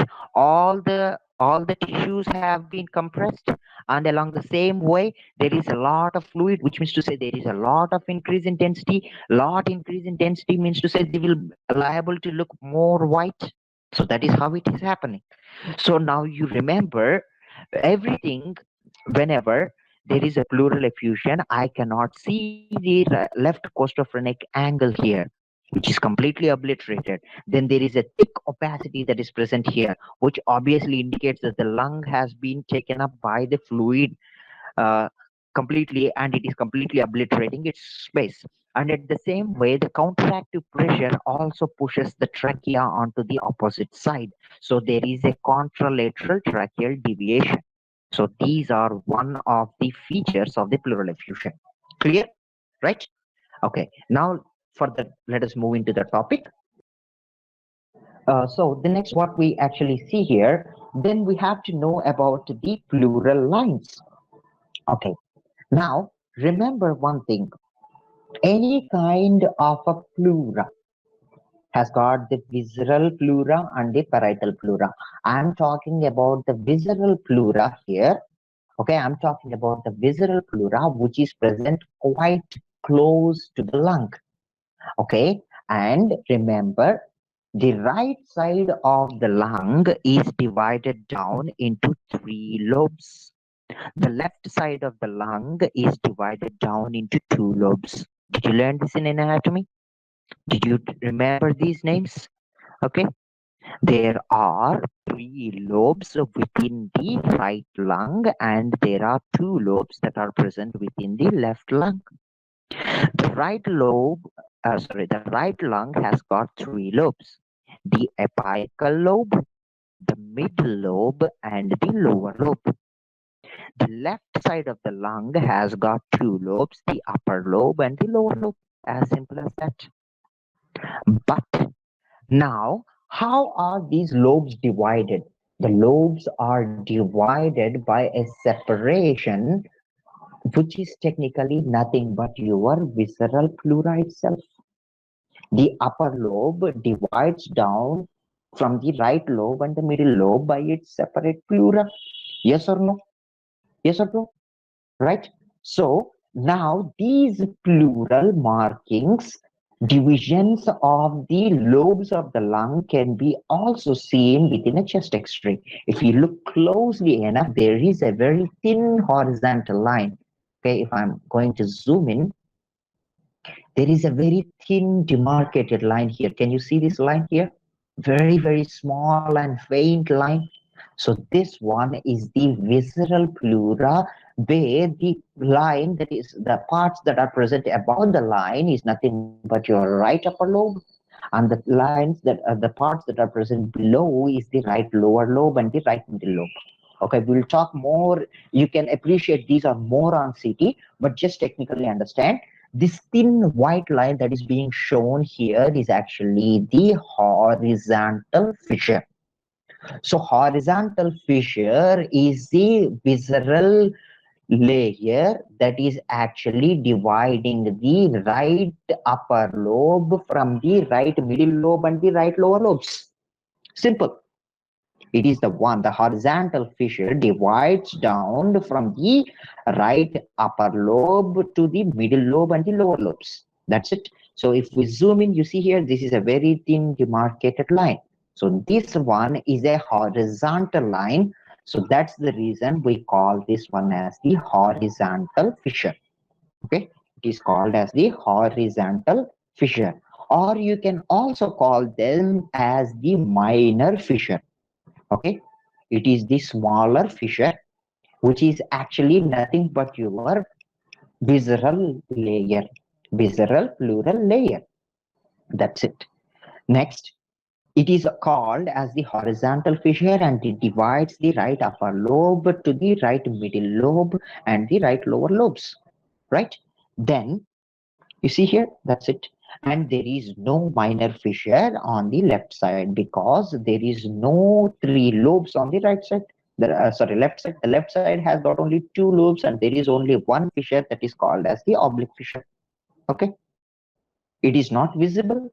Okay, it is visible. It is in most of the X-rays. Yes, it is visible. Can you see it? Look it, zoom in. You have to look it and zoom in on your radiographs there. Whenever you have got the PPT, once again, you open it, and yes, it is visible. Okay, Benedict, it is visible. It is a very thin, it is very faint. You have to zoom in and look over. Okay, it is there. It is always there, right? But you can better appreciate it on the CT. When we come down onto the CT, yes, I will teach you about that more. But remember, it is there. Okay, it is visible. It is visible. Just zoom in your computers, and then you see.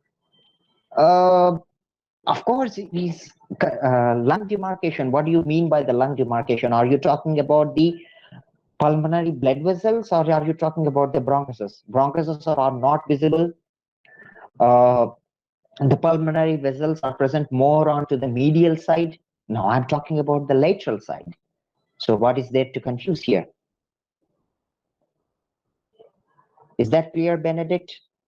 If you are going, you see, pulmonary blood vessels are much more prominent within the medial side. It is present near the central line, more onto the central line.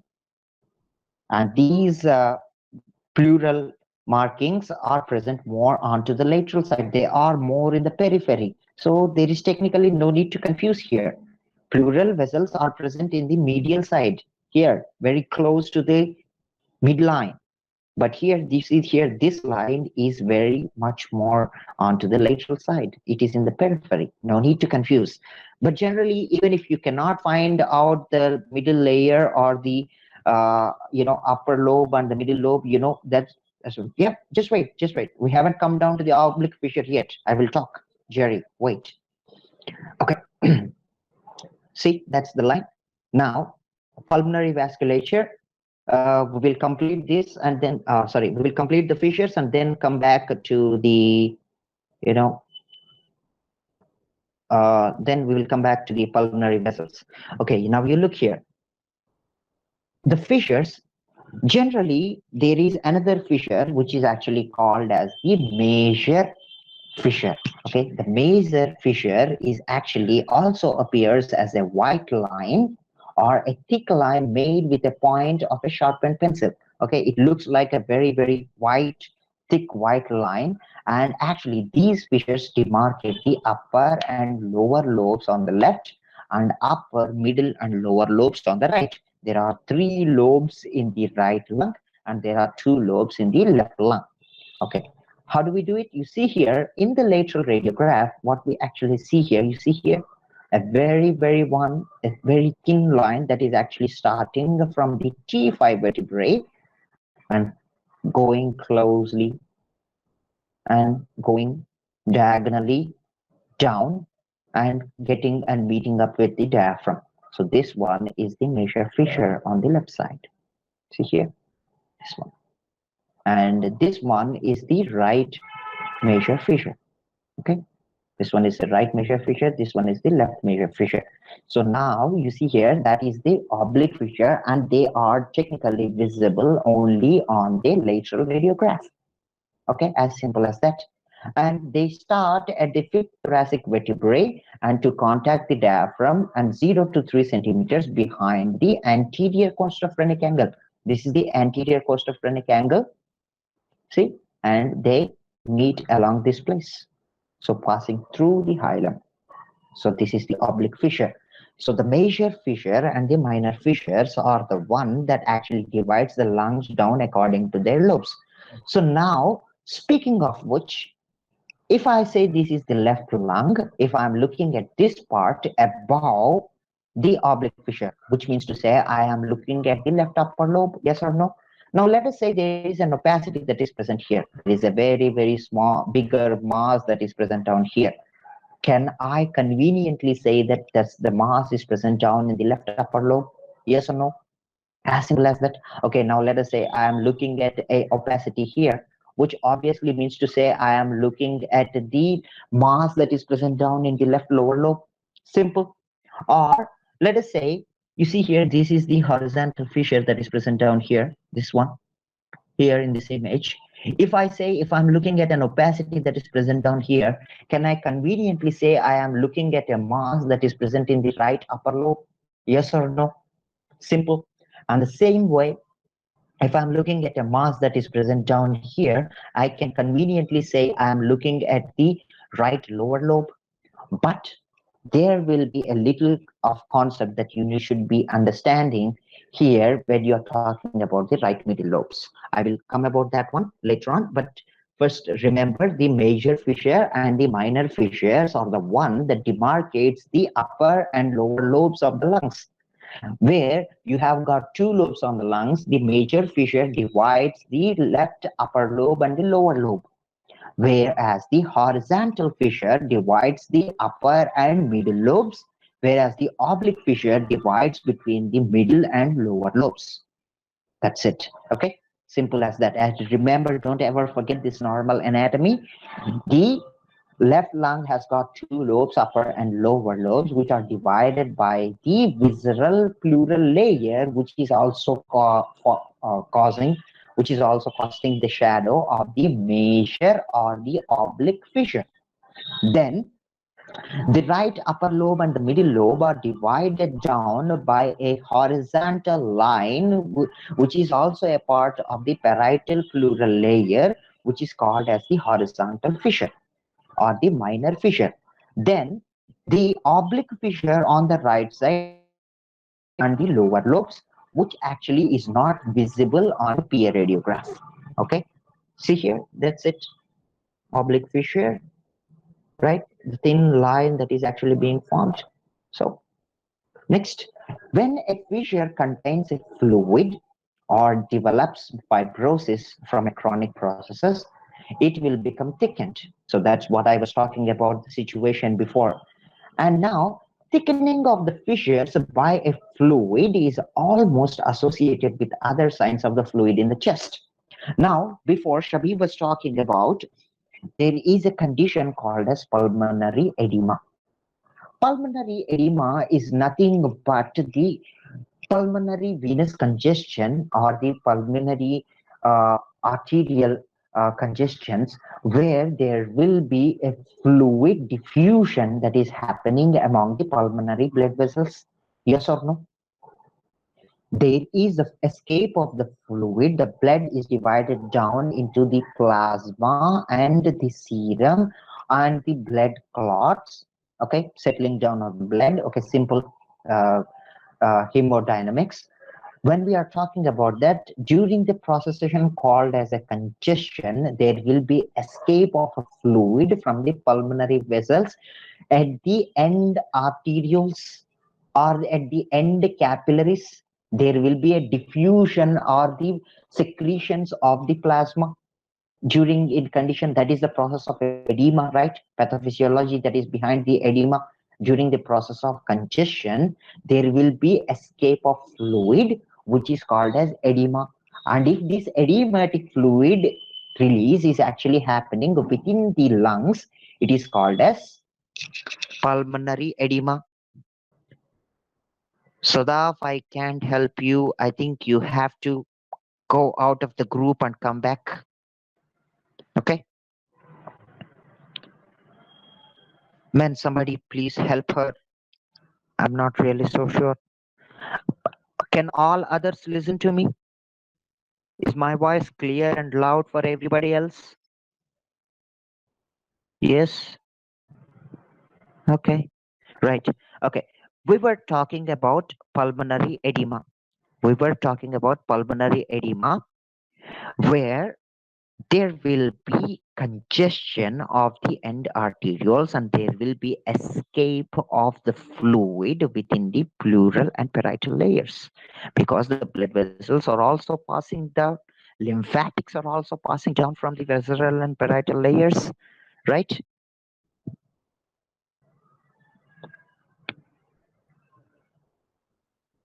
Yeah, you tell me, man. You see here, the oblique fissure of the right lung divides both the upper and lower lobe and middle and lower lobe. Yes, obviously.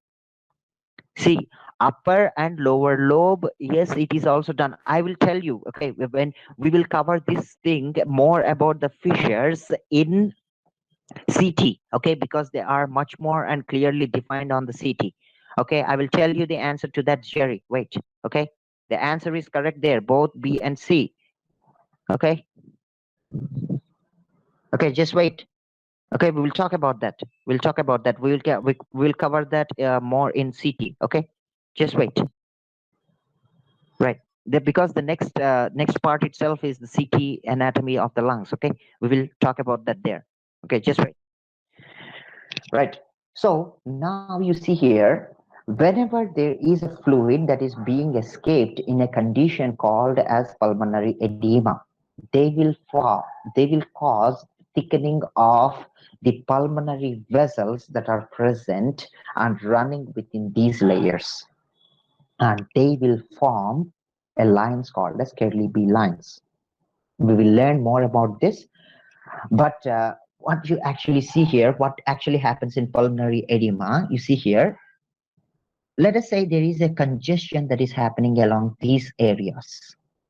Now what happens? There will be pooling of the blood in the peripheral arterioles, peripheral capillaries. There will be a lot of pooling of the blood, and there is edema, which means to say obviously they are causing the arterioles to be dilated there, so which will actually form up the horizontal lines. Okay, Kerley-B lines will be formed. Okay, I will show you the Kerley-B lines. You can understand. Kerley-B lines generally, which obviously means to say it is the B. B actually talks there about the base. Okay, B talks about the base. Kerley basal lines.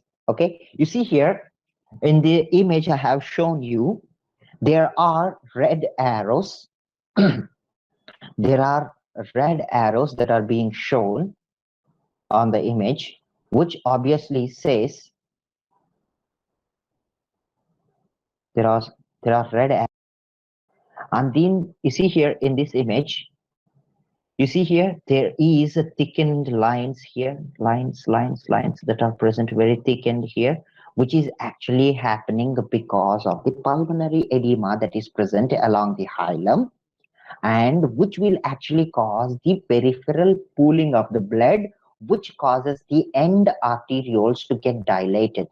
And this one will show up within the pleural layers.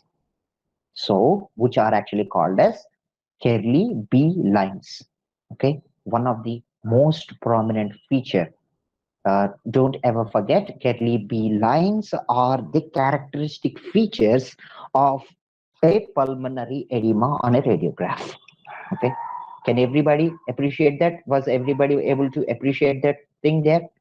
The red arrows actually show up the dilatation of the end arterioles due to the fluid collections, which is happening because of the pulmonary congestion and edematic fluid release within to the parietal layers. Get it? Okay. So why exactly are we looking at the fissures? Is that yes, there will be a fluid collections. Now there is another content that is actually there is called as the encysted pleural effusion. Okay, there is another condition that is called as the encysted pleural effusion. Look at this another image I have shown you. Look at the another image I have shown you, which is actually called as the encysted pleural effusion. Yes, of course, they are always towards the lower lobes. So that's the reason they are called as B lines. B means to say base. Okay. Kerley basal lines. Okay. They are always towards the periphery of the lower lobes. They are not on the medial side. They are always present on the lateral sides. Okay. Now look at the another image I have shown you. The other image actually indicates that we are looking at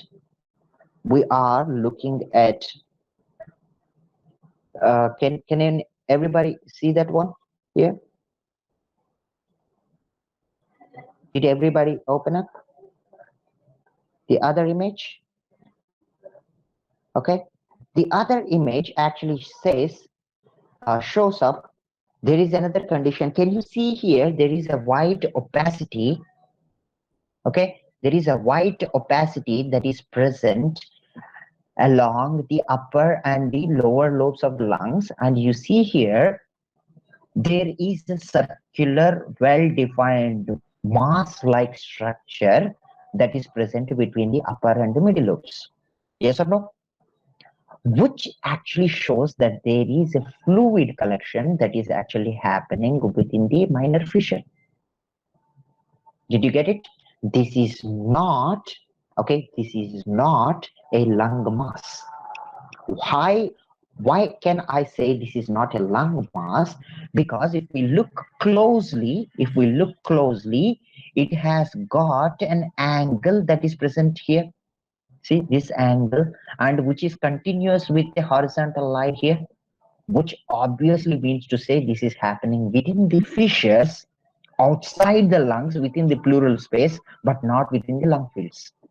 I can see that there is an ellipsoid shape ellipsoid shape in the technically in the sense speaking, the upper border is technically more horizontal while compared to the circular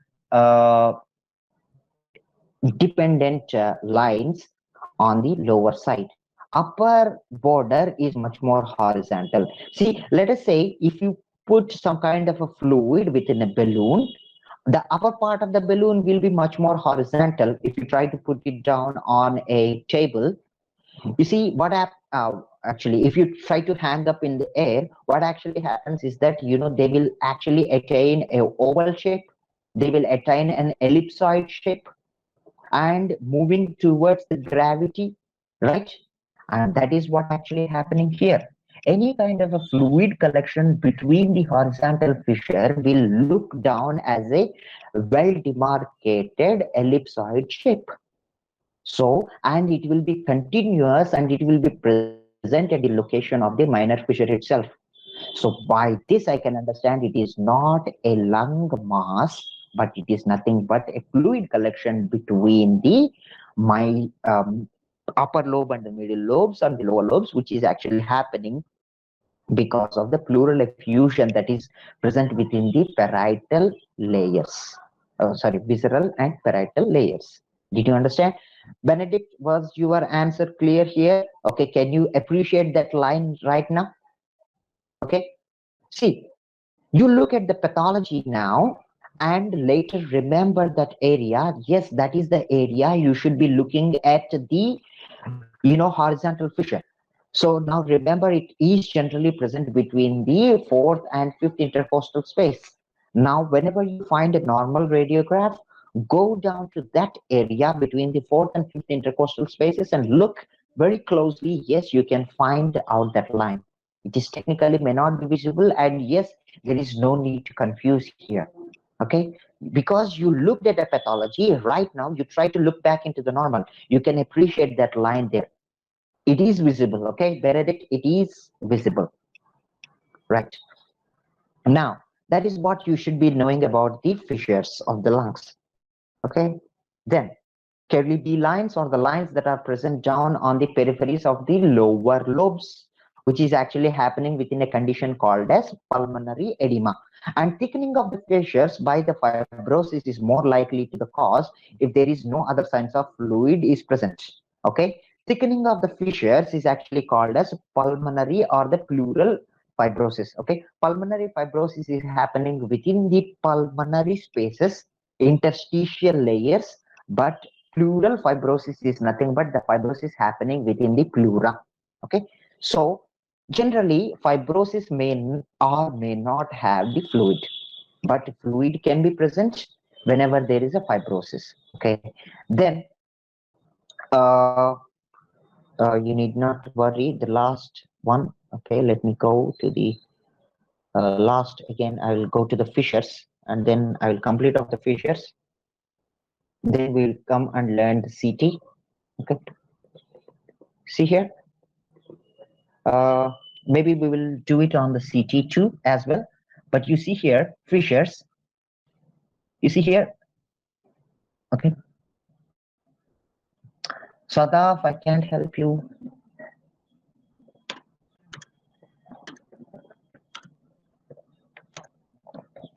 Okay. Now, let's get to the, the spine sign. Okay. Pulmonary vasculature. I think, is there anything that you did not understand about the pulmonary vasculature here? Is there something that is not clear here? See, I told you, I do not want you to look onto the mobile. Why can't you open up down your computer? What is your problem? Do you have access to your computer, Sadaf?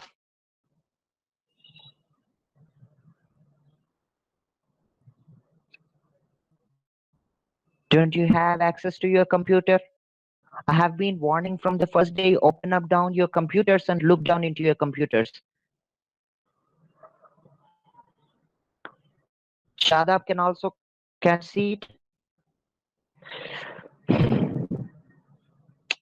Man, I'm not really so sure what seems to be the problem there, why you can't see it.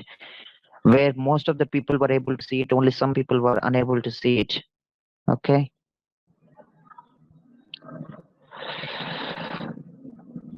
Right. Okay.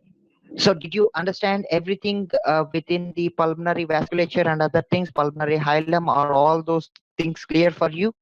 If everything, yes, we will do the last topic, which is the CT of the chest. Okay. Right.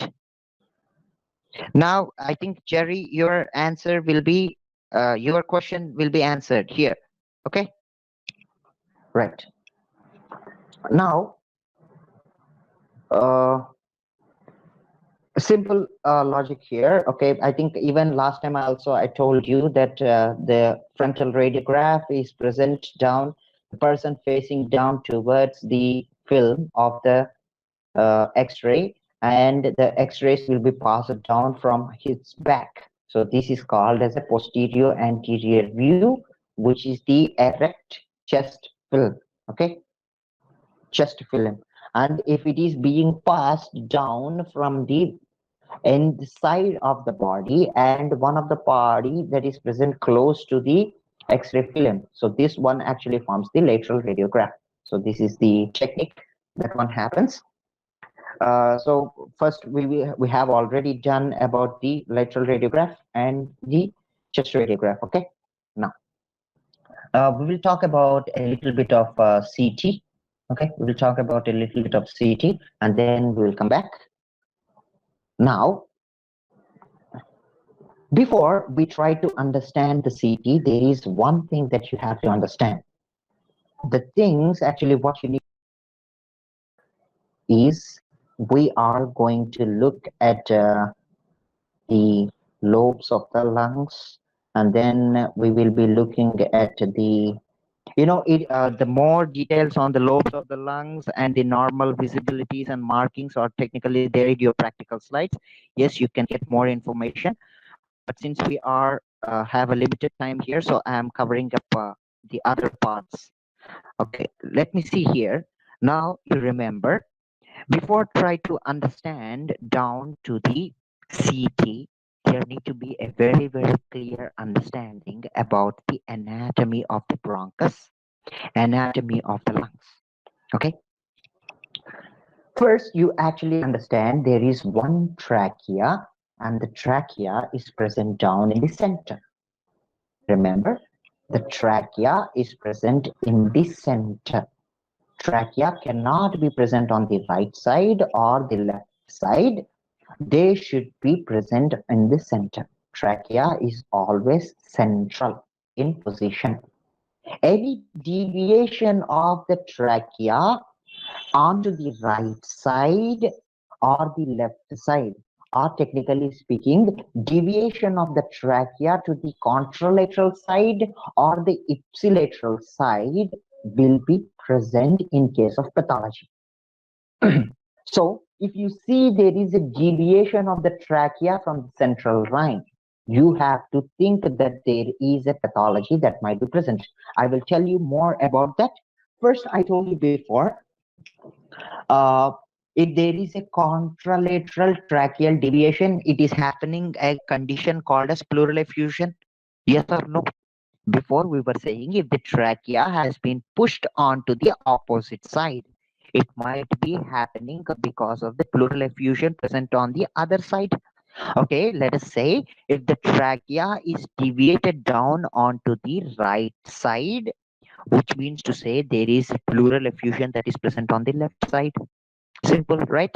So there is a contralateral, okay, contralateral tracheal deviation that is present, indicating that there is a pathology that is in the pleural space. Pneumothorax, where there is a filling up of the air within the pleural space. Pleural effusion, where there is a fluid filling up within the pleural space, always pushes trachea onto the opposite side. But there is another condition called as atelectasis, or the collapse of the lungs.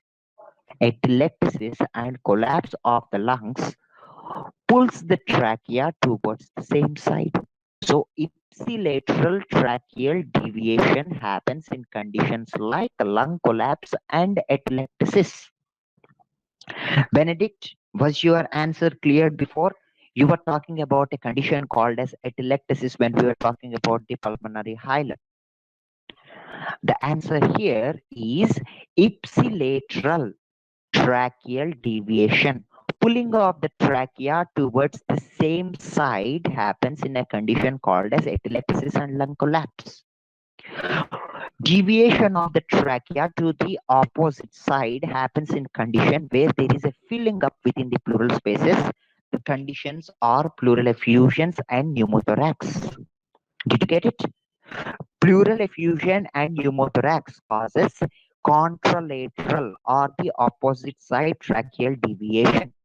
Atelectasis and lung collapse causes the trachea deviation to the same side. Ipsilateral tracheal deviation happens in atelectasis and lung collapse. The explanation behind why the trachea will be, pulled down to the same side in atelectasis is now lung collapse, means to say it is a compressed lung. All the compressed lung, let us say the left lung has been compressed. It became a small density mass like structure, and due to the effect of the gravity, it has got some mass within it. There is some weight to that collapsed lung, and that collapsed lung will pull the trachea towards the same side. Did you get it?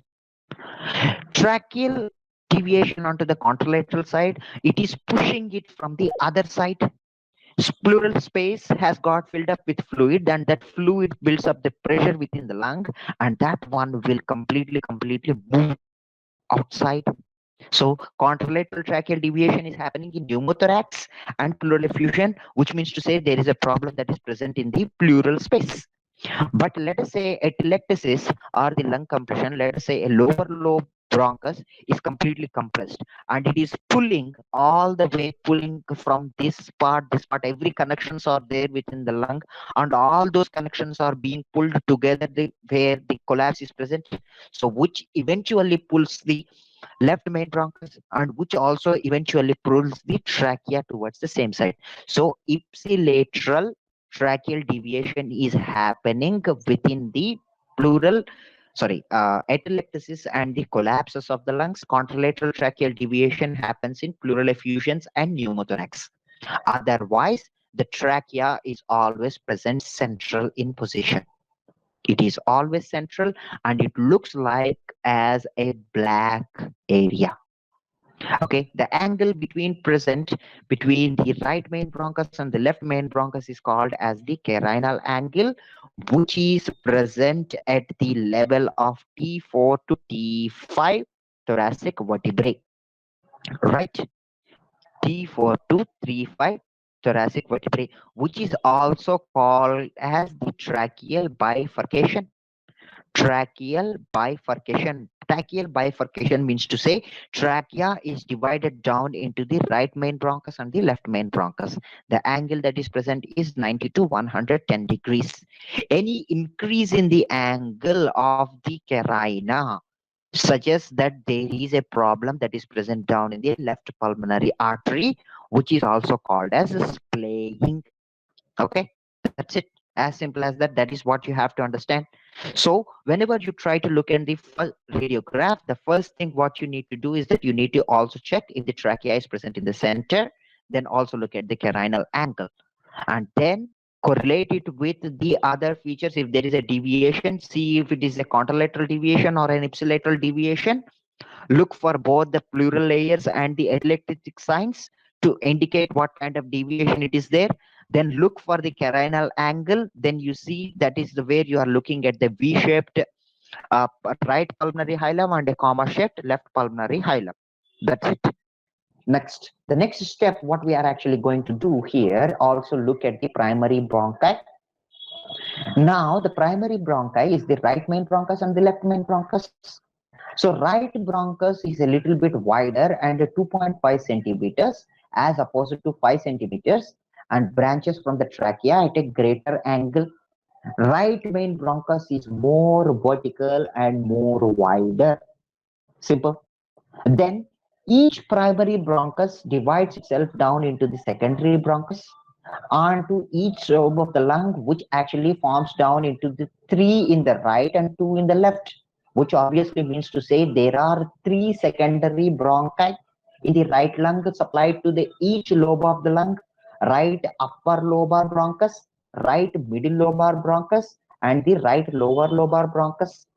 Then 2 in the left, which means to say right apical bronchus and the right lower bronchus, because they are supplied to each lobes of the lungs.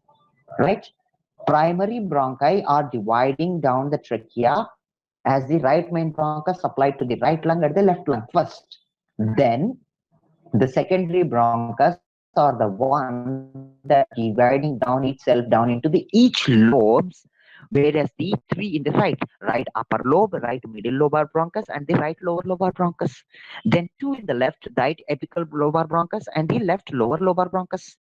Then the tertiary, each one of the bronchopulmonary segment gives down to tertiary bronchuses. Okay. Now, have you learned about the pulmonary segments in first anatomy, first year anatomy? Did you learn about the bronchopulmonary segments? If you did not learn them there, or if you cannot remember the theory behind that there, make it clear for the CT understanding. You have to by heart those anatomical names. There is no other way. Okay, but there is some easiest way to remember them. First, let me complete off that one. It is very, very easy to remember. Okay, did you learn that in anatomy or you didn't? Yes, no?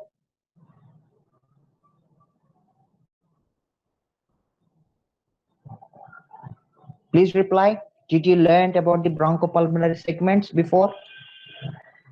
Okay, can somebody tell me if did you remember them or you didn't?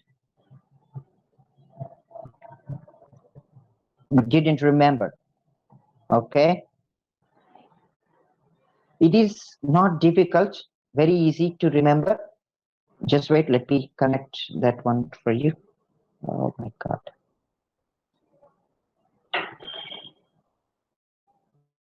Just wait, let me connect down.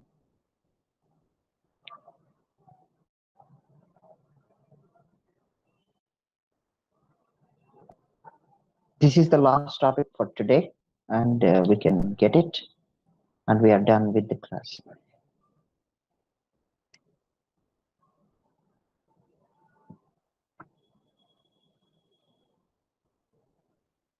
Okay.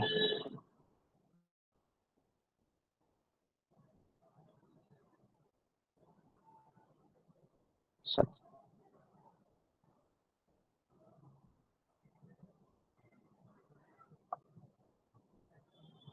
okay, just give me a minute. First, remember, first, did you understand about the primary bronchi, secondary bronchi, and the tertiary bronchi here? Is that clear here? Okay. Now you see here, trachea. Trachea bifurcates down into the right main bronchus and the left main bronchus. The left main bronchus and the right main bronchus. Then tracheal deviation, pneumothorax. It is there in the the practical slides. You can get the more pictures there. You can understand. See, this is what I was talking before. Tracheal splaying, right main bronchus, left main bronchus. Okay, tracheal deviations. Okay. Now you see here, the bronchuses are divided down into the lobar bronchuses, and they go at the level of 10 levels. Okay, they are actually called as the ordering of the ordering distribution of the bronchuses. Okay, they go down more into the 10 levels, but you have to remember about the primary bronchi, secondary bronchi, and the tertiary bronchi. That's it. Now you see here, segmental bronchuses, they after that they have got 10 divisions until they reach down to the alveoli, but we are not worried about this one unless we get down into the pathology. But for anatomical purpose right now we don't learn them. So now let's get more into the segments. First, remember the names, as simple as that. Remember the logic. There are, okay, there are 10 segments in each lung. Okay, how many lungs we have? We have 2 lungs. How many lobes are there in the right lung? There are 3 lobes in the right lung: right upper lobe, middle lobe, and the lateral lobe, lower lobe, let's say. Then we have 2 lobes in the left lung, which is the left upper lobe and the left lower lobe. Simple. It is very clear. Everybody knows this stuff. Now, each lobe of the lung, or the complete right lung and the left lung, are divided down each into 10 pulmonary segments.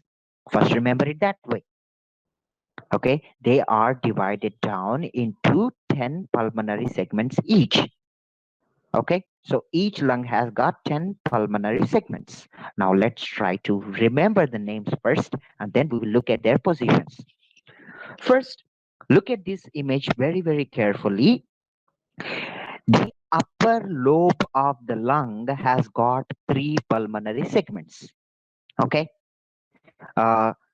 While you are sitting on the other side of the computers, try to recite with me the names, okay? Try to recite with me the names. We have two lungs, the right lung and the left lung.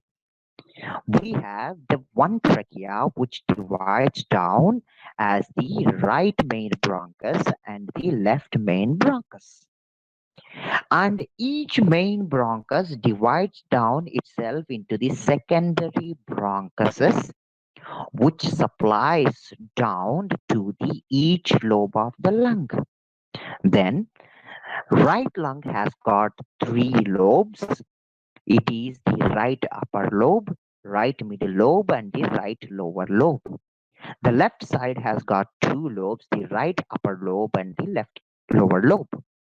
Now, each lobe of the bronchus divides itself down into tertiary bronchuses, which supplies the each bronchopulmonary segment. And there are 10 bronchial segments on the right and 10 bronchial segments on the left. Remember it first this way, but there is a little difference between the right and left. Okay. Now, we are going to divide the segmental bronchuses down into the lobes as well. Okay. We will see their names according to the lobes. They are their locations in the lobes. Okay. Is this clear until now? Did you understand this? Okay. Did you understand the trachea, how it divides down until to the segments? First, there are 10 segments in each lobe, each lung. Okay, now let us talk about the right upper lobe. The right upper lobe has got three segments in it. Remember, the right upper lobe has got three segments in it. Three segments are namely the apical segment, posterior segment, anterior segment. The name itself talks about their location. Apical segment, the right upper lobe is divided down into three pulmonary segments. Apical segments, which is present more onto the top. Okay, more onto the top here. Then the anterior segment and the posterior segment. Okay, this is the anterior segment. Anterior segment is present more anteriorly. Posterior segment is present more posteriorly. Simple. So upper lobe has got three pulmonary segments. One lobe, it is divided down into three segments. Right upper lobe is divided down into three segments: apical lobe, apical segment, posterior segment, and the anterior segment. Then the right middle lobe is divided down into two pulmonary segments. Recite as I'm saying. Okay, recite by yourselves.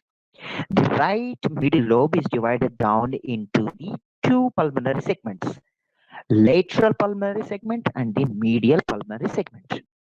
The location itself, lateral is present more onto the lateral side, medial segment is present more onto the medial side. Okay, right lateral segment and the right medial segment. So let us say if I'm looking at the lateral segment and the medial segment, which obviously what lobe I'm talking about, I'm obviously talking about my middle lobe. Yes or no? Simple. Did you understand this? It is very, very simple. There is no confusion here. It is just according to their locations. If I'm talking about the medial segment, which obviously means to say I have to go down and look down into the right middle lobe. Yes or no? It has to click your brain like that. Okay. Then the right lower lobe has got 5 pulmonary segments. The way they are the dorsal segment, medial segment, lateral segment, anterior segment, and posterior segment. Okay, the names are dorsal segment, medial and laterals, anterior and posterior. Now, let me recite the whole together. The upper lobe has got 3 pulmonary segments: apical segment, posterior segment, anterior segment. The right middle lobe has got 2 pulmonary segments: medial segment and the lateral segment. The right lower lobe has got 5 pulmonary segments: dorsal segment, medial, lateral, anterior, and posterior. So I have 10 pulmonary segments in my right lung. Did you understand? Is it clear? Just remember first the names, then we will talk about the locations. Okay? How to recognize them on the CT. Unless you don't understand the segments, you cannot look at the CT. Okay? Is this clear? Do you want me to repeat again? Are you guys reciting by the way I am doing it? Okay? Recite once again with me. The right lung has got three lobes, right upper lobe, middle lobe, and the lower lobe. Then the right upper lobe has got three pulmonary segments, apical, anterior, and posterior. The right middle lobe has got two pulmonary segments, medial and lateral. The right lower lobe has got five pulmonary segments, dorsal, medial, lateral, anterior, and posterior. Simple. We're done. The same names are happening in the left lung also, but with slight variation for our understanding purpose. The left lung is divided down into two lobes. The upper lobe has got, okay, the upper lobe has got two pulmonary segments. Okay, the upper lobe has got two pulmonary segments. The pulmonary segments are where the apical and posterior segments are mixed up together to form a single segment called as the apico-posterior segment. And then anterior same like as on the right side. Only difference between the right lung and the upper lung is that the apical and the posterior segments that should be present as if in the right side, but they are mixed and present together as the apico-posterior segment and the anterior segment. So the left upper lobe has got two pulmonary segments, apico-posterior segment and the anterior segment. Clear? There is no middle lobe in the left lung. There is no middle lobe in the left lung, but it is divided down as a part called as lingula. It is divided down as a part called as lingula. And lingula is almost synonymous, almost same like the right middle lobe, but it is not demarcated by the fissures. It is not demarcated by the fissures. Okay, right? Then the medial and lateral segments are present down on the right middle lobe, but here those names become the superior and inferior, which means to say they are present upper and lower. Where they are present medial and lateral inside the right middle lobe, but when it comes down to the left lingular segment, since there is no lobe there, it is synonymous. It is same like the right middle lobe, but you do not have any fissural demarcation there. So how will they divide? They will divide down in the superior lingular segment and the inferior lingular segment, same like the two divisions of medial and lateral. Is that clear? Right? Okay. Then the left lower lobe is also divided down into the five pulmonary segments, but one segment actually fuses together. So there are four segments in the left lower lobe. Okay, right? So how the names are? They are the dorsal segment, whereas the anterior and medial segments fuse together to form the anterior medial basal segment.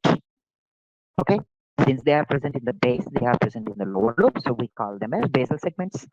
Okay, dorsal segment the same way like in the right side, but the anterior and medial segments fuse together to form the anterior medial basal segments, then the lateral segments and the posterior segments. So now, speaking of which, how many segments are present down within the lower lobe? Within the left side of the lung, there are 8 bronchopulmonary segments on the left side, and there are 10 real segments on the right side. So how many segments we have on the both sides? Speaking of which, yes, there are 20 divisions, there are 20 bronchuses, but how many segments? We have got 18 segments, because on the left side, the apico-posterior segment fuses and the anterior medial basal segment also fuses. So two segments are fused together, just so that's the reason we have got 8 pulmonary segments in the left side. The names are as simple. Let us repeat down once again on the left side too. 1 and 2 apico-posterior segments fused together. The right upper lobe has got two bronchopulmonary segments, apico-posterior segment and the anterior segment. There is no middle lobe in the left side of the lung. There is a lingular area, and that lingular area has got two pulmonary segments. They are the superior lingular segment and the inferior lingular segment. Then the lower lobe has got four pulmonary segments. They are the dorsal pulmonary segment, anterior medial basal segment, lateral basal segment, and the posterior basal segment. Is this clear? Simple. There are 18 pulmonary segments. Right lobe has got, right lung has got 10 bronchial segments. The names are apical, posterior, anterior, medial, lateral, dorsal, medial, anterior, lateral, and posteriors. Simple. Right upper lobe, middle lobe, and the lower lobe. Now, on the left side of the lung, we have got two lobes, upper lobe and the lower lobe. Upper lobe has got two pulmonary segments. They are the apico-posterior segments and the anterior segments. Then we have got the lingular area. Lingular area has got two pulmonary segments, superior lingular segment and the inferior lingular segment. The left lower lobe has got four pulmonary segments, dorsal, anterior medial basal segment, lateral basal segment, and posterior basal segment. Remember these names. Repeat and repeat and repeat until you by heart them.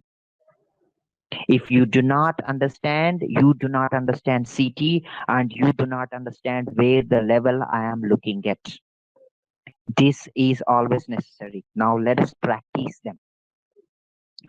Remember, see, the same thing. I need not again and again tell until you have, yeah, we can take a break. Until we have these names clear with you, we cannot remember CT.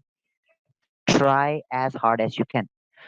Okay, to understand this anatomy on the CT, let's have a break. We will have something around like another 20 minutes of class. Okay, let's have a break now. Let's meet back at, it is 1:11 now. We will meet at 1:20 or so, okay?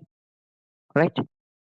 Okay, let's take a break. Let's take a break. Yeah, sure.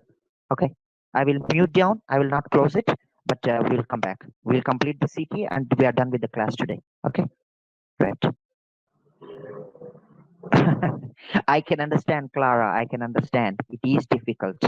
You have another class at 4:30. So you have got like another 3.5 hours. Or you bear with me another 10 minutes, I will complete off the CT. No break. Then give me 10 minutes and I've done with the CT. I will just show you the divisions of the bronchuses. Okay, then I will complete off. Yes? Right? Yeah, I'm hungry too. Everybody is hungry. Yeah, I am hungry too. I'm hungry too. Yes, I am hungry too. Okay, just let me continue off then. Okay, so now you see here, practice these names all by yourselves. Okay, right, you see here, upper lobe, middle lobe, lower lobe. Okay, right? I have no control over your food. Okay, just go get something to eat and you do it. Okay, right? Yeah, I know. I am sorry because you see, these are difficult to understand. I know it. Okay, but still we can't avoid them because yes, they are important. Go get your foods, you eat. If you want me to wait for 2 minutes, yes, I can wait until you get down something to eat. Okay, yes, if you want me to wait, I will wait. Take 2 to 3 minutes of time, go get something down. Yeah, okay.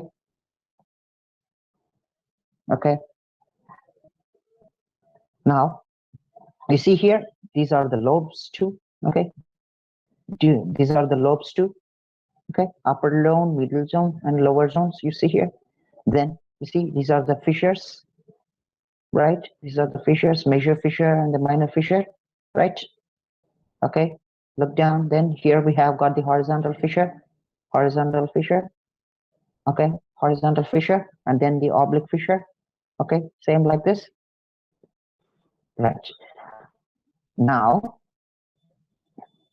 let me show you CT, then we'll close off. Okay, let me open it first.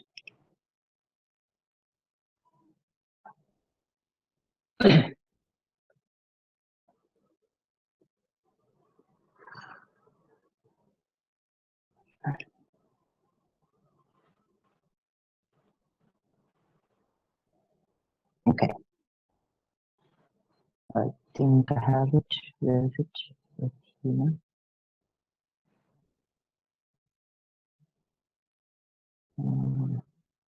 Just wait. Not necessary.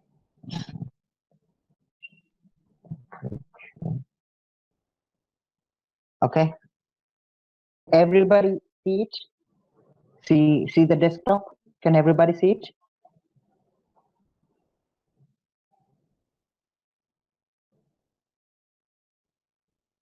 Can everybody see my screen? Yes? Okay. Now you see here. Okay. First, simple things first. Trachea is present down in the center. Yes or no? Trachea is present down in the center. So the black area I'm looking down here is the trachea. As simple as that. Now, I also know another situation called as, okay, don't disturb, okay, I'm not looking at your responses, okay, because I'm sharing the desktop, it will be hindering you view. Listen up, I will go a little slower. See here, when I'm moving downwards, one layer by one layer, until I go down to the level of tracheal bifurcation, which means to say the black area I'm looking at is nothing but your trachea. Simple. Move down, down, down, down, down, down, down, and I'm going and slower and slower, lower, lower, lower, lower. I'm going down, down, down, down, down, down. And you see here, at this level, you see here, it is dividing down into the right main bronchus and the left main bronchus. Yes or no? Okay. It is looking down as the right main bronchus and the left main bronchus. So which means to say this is the level I am at the Quirinal angle, right? See, this is the Quirinal angle where the bifurcation has already happened. The thing that is present down onto my left side is the right side of the patient, and this is the left side of the patient, right? So now it is divided down into the right main bronchus and the left main bronchus. Okay, the right main bronchus and the left main bronchus. Now, you see here, understand one simple logic. So before the bifurcation happening, all the area I'm looking at the lungs that are being visible, isn't it my right upper lobe? All the area that I am looking at these areas until there is a bifurcation, isn't it the area I'm looking at the right upper lobe? Simple. Yes, that is how I understand. So which means to say here at the bifurcation level, all the areas I'm looking at here, you see here, this became the right middle lobe now. This the area I'm looking at, the right middle lobe. All the area that is present above to it is my right upper lobe. Now, get me down here. So, which means to say the right upper lobe has got three pulmonary segments.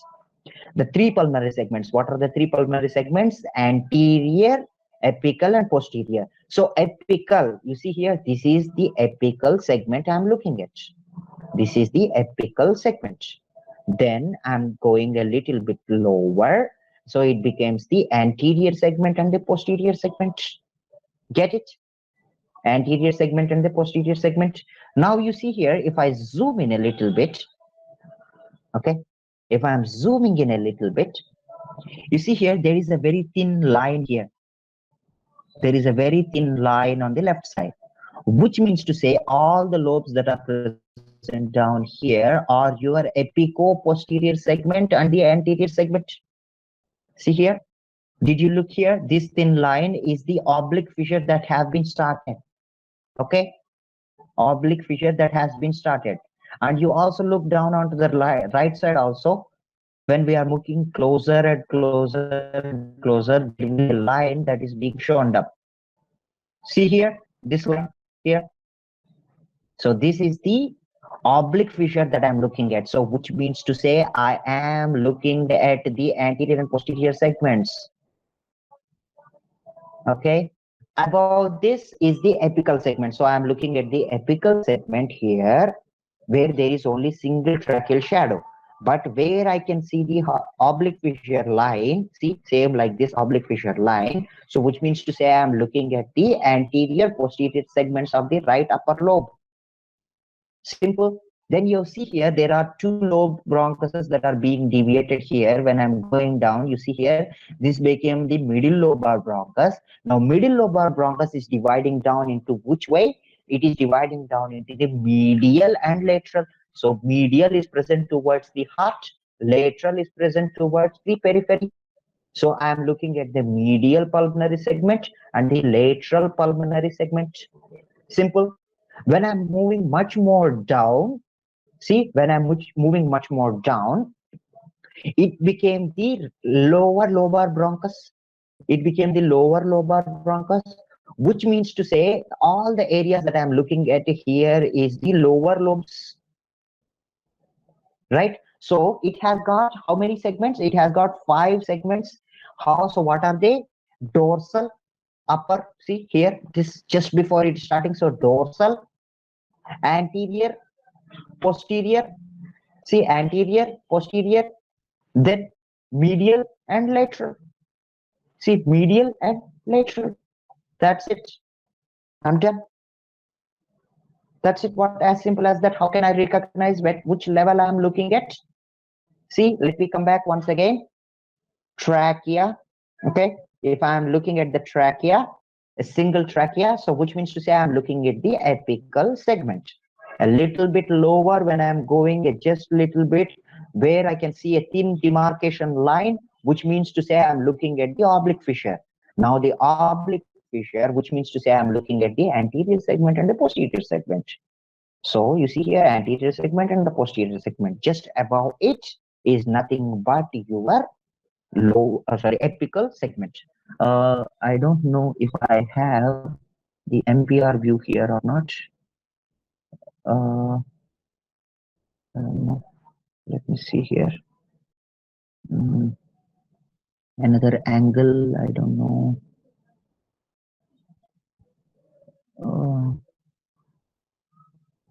Okay, right. Then you see here, then the tracheal bifurcation happens. Tracheal bifurcation happens means to say I'm looking at the lower lobar bronchus here. See, the right main bronchus is separated. So which means to say I'm looking at the medial and then I'm looking at the lateral. See here, there is again a thin demarcation line, which means to say I'm looking at the oblique fissure. So which means to say this is the dorsal segment of the right lower lobe, which becomes, this is the lateral segment of the right middle lobe. This became the dorsal segment of the right lower lobe. Then move closer, the line is going a little bit higher like this. So which means to say I am looking at the anterior and the medial. Okay, anterior and the medial. See, anterior and the medial. Then I'm looking, so this is the posterior lobe. Then I'm looking at the lateral lobe, sorry, lateral segments. So the whole things became like this. See, anterior, medial, then posterior, then the dorsal, then became the middle lobar bronchus, where medial and lateral. That's the same way happening on the left side too. Let's come back to the left side.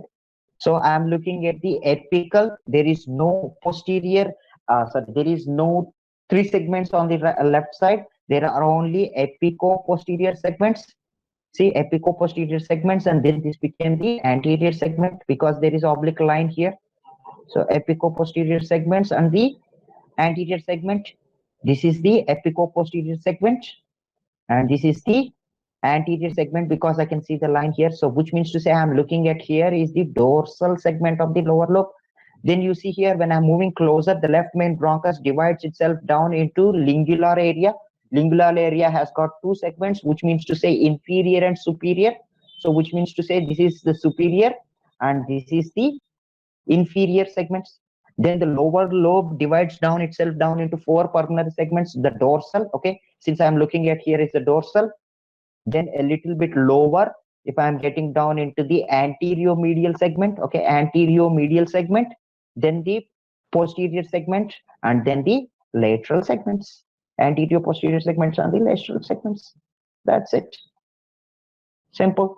That's what you are, the levels you are looking at in a CT. As simple as that. See, the way you are looking at the lungs, where all the bronchuses, all the white demarcations that you are looking at here is nothing but your pulmonary vasculature. Okay. So such kind of a mode where all the soft tissues are looking white in color is called as the lung window mode. Okay, there are three modes on a pulmonary CT, which called as the lung window. Okay, lung window, mediastinal window, and bone window. Okay, there are three windows. If I'm looking at the lungs, okay, if I'm looking at the lungs, I will be looking at the pulmonary window or the lung window. This is the lung window. You see here, there is something called as windowing. Okay, if I click it, what actually happens is that I will be changing down it into the other modes. Okay.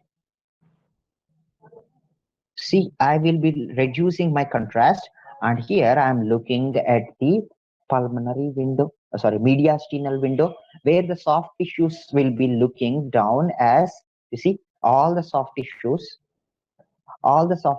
will be looking down as much more prominent. See, I'm looking at the lung window here. Okay, I'm looking at the lung window, right? I'm looking at, before I was looking at the lung window. Now I have changed the contrast here. If I have changed the contrast, which actually became down the mediastinal window, then if I'm moving the window more towards the bones, you see, I can see only the bones clearly. I cannot look at the lung structure. So this is called as the bone window. So if I'm trying to analyze at the soft tissue structures and the mediastinal structures, like the heart and others, I am looking in the mediastinal window. If I'm looking at the, okay, if I'm looking at the lungs, I'm looking at the lung window. See, I'm looking at the lungs now. So this is the lung window. The thing that completely looks white is the lung window. Then if I'm adjusting it to the other way, where I can see the soft tissue structures, it is called as the mediastinal window. It is called as the mediastinal window. If I am adjusting the colors to look down to the bones only, okay, if I'm looking at the bones only, I am call it as bone window. So it is all about adjusting the contrast. It is all adjusting the contrast. You see here, let us talk a little about the bones. Okay, I'm looking at the clavicles, medial end of the clavicles. So medial end of the clavicles are being together. So now you see here, this is the sternum. If I'm looking at the sternum, and you see here, there is a lip that is actually forming down at the sternum. So which means to say I'm looking at the second rib. So the rib that is present above is first rib, and now here this is at the manubrium, so which means to say I'm looking at the second rib. So that is how I am counting my ribs either. Then, so this, if this is the second rib, what is the vertebrae that I'm looking at here? It is the second thoracic vertebrae as well, because each rib has got its own origin. See, let me show once back again. See, first rib, so which means to say I'm looking at the first thoracic vertebrae. Then see, take another origin. This is coming down at the second thoracic vertebrae. So this is, I'm looking at the second thoracic vertebrae. This is the second rib. So follow this, and going here. You see, now this became the second rib, where I can see the manubrium sterni and joining here. So angle of Lewis, and you see here at the same level the tracheal bifurcation is also happening. You see here, so this became the level of the fourth rib. Fourth thoracic vertebrae. T4 is the level where the tracheal bifurcation is happening. Can you see here two lines here? This one means to say I am looking at the T4 vertebrae because that is the same level where the tracheal bifurcation is happening, and that is the same where the up above that level is the apical segments, and down below is the middle segments and the lower lobes. Simple. Did you understand this? Simple demarcation lines. If you can remember this, it needs a little bit of practice. It's not very difficult. It just needs to be individually practiced. Practice and practice. There are three modes: mediastinal window, lung window, and the bone window. I look at the lungs in the lung window. I look at the mediastinal structures in the mediastinal window. I look at the bones in the bone window. The fractures are analyzed in bone window. The mediastinal structures like lymphadenopathy, hilar problems are looked down in the mediastinal window. I'm looking at the lung lesions in the lung window. So there are three window modes in CT. Pulmonary segments, practice them. Bronchuses, practice them. Segments, practice them. Then the mediastinal structures, practice them. Hilum, practice them. Okay, all of them practice it on CT. It needs to be practiced. Unless and until you practice, you cannot understand it. Okay, that's it. We are done with the normal anatomy of the lungs. Okay, that's it. Look down into your slides, all the fissures and slides. Jerry, the answer to your question, it is both A and B. Both A and B. The answer to your question is both A and B. Let me explain there. Okay, where is it? Sorry.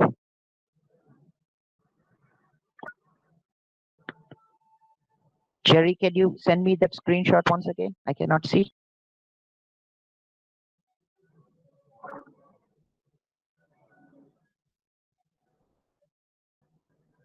Done?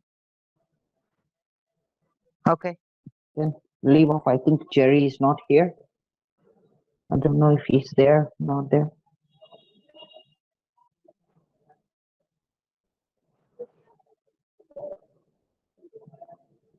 Okay, yeah, right. Okay, see here, the oblique fissure of the right lung separates the upper lobe, middle lobe, and lower lobe. Okay, oblique fissure is the only fissure that separates the upper lobe and the middle lobe and the lower lobe. But the horizontal fissure separates the upper lobe from the middle lobe. Simple. There is no lobar separation by the minor fissure or the horizontal fissure. Oblique fissure is the only fissure that divides all the three lobes. Middle horizontal fissure or the minor fissure is the one that divides only the right upper lobe to the middle lobe. Is that your answer clear? Yes? Right? That answer is actually coming down from your CT. Okay? When I'm trying to look down at the lobes, the lobe, I'm recognizing the oblique fissure itself first. I'm always recognizing oblique fissure. Once I recognize the oblique fissure, I can divide them as the middle lobes, lower lobes, and the upper lobes. Because oblique fissure is the only one that divides down the three lobes. Right horizontal fissure divides down the upper lobe and the middle lobe only. Clear? Jerry, is the answer clear there? Done? Yes? Okay, okay. Done. Right? Yes. No, left side, you see the right oblique fissure that separates the upper lobe from the lower lobe and the inferior part of the, see, it is dividing down. Yes, it is dividing the middle also, right? It has got two parts. It has got the upper part and the lower part, right? It is dividing all the three lobes. right? It is dividing down all the three lobes. So what's your problem, right? There is no difference. It is there. It has got two parts, the superior part and the inferior part. The superior part divides down the right upper lobe and the right lower lobe. The inferior part divides down the right middle lobe and the na. It has got, the oblique fissure has got two parts, the superior part and the inferior part. The superior part divides down the right upper lobe and the middle lobe, okay? Right upper lobe and the lower lobe, the superior part. The inferior part separates the right middle lobe and the right lower lobe. So it is dividing all the three fissures, all the three lobes. So the answer is D. It is dividing upper, lower, lower, middle. Get it? A and C. What are A and C there? See, what is A and C? Where is that? Okay. What is A and C? A, upper, lower, middle, lower. See, upper and middle, it is actually dividing from the upper and middle. Okay. Right. Right. Yeah. It is not from the middle to the lower. It is from upper to the lower. Just understand that answer there. See, middle and lower is divided, upper and lower is divided. Then upper and middle are also divided. So B is not at all an answer. A and C is correct. Sorry, A and C is wrong. So A and B, upper and lower, upper and middle. Okay, right? Perfect.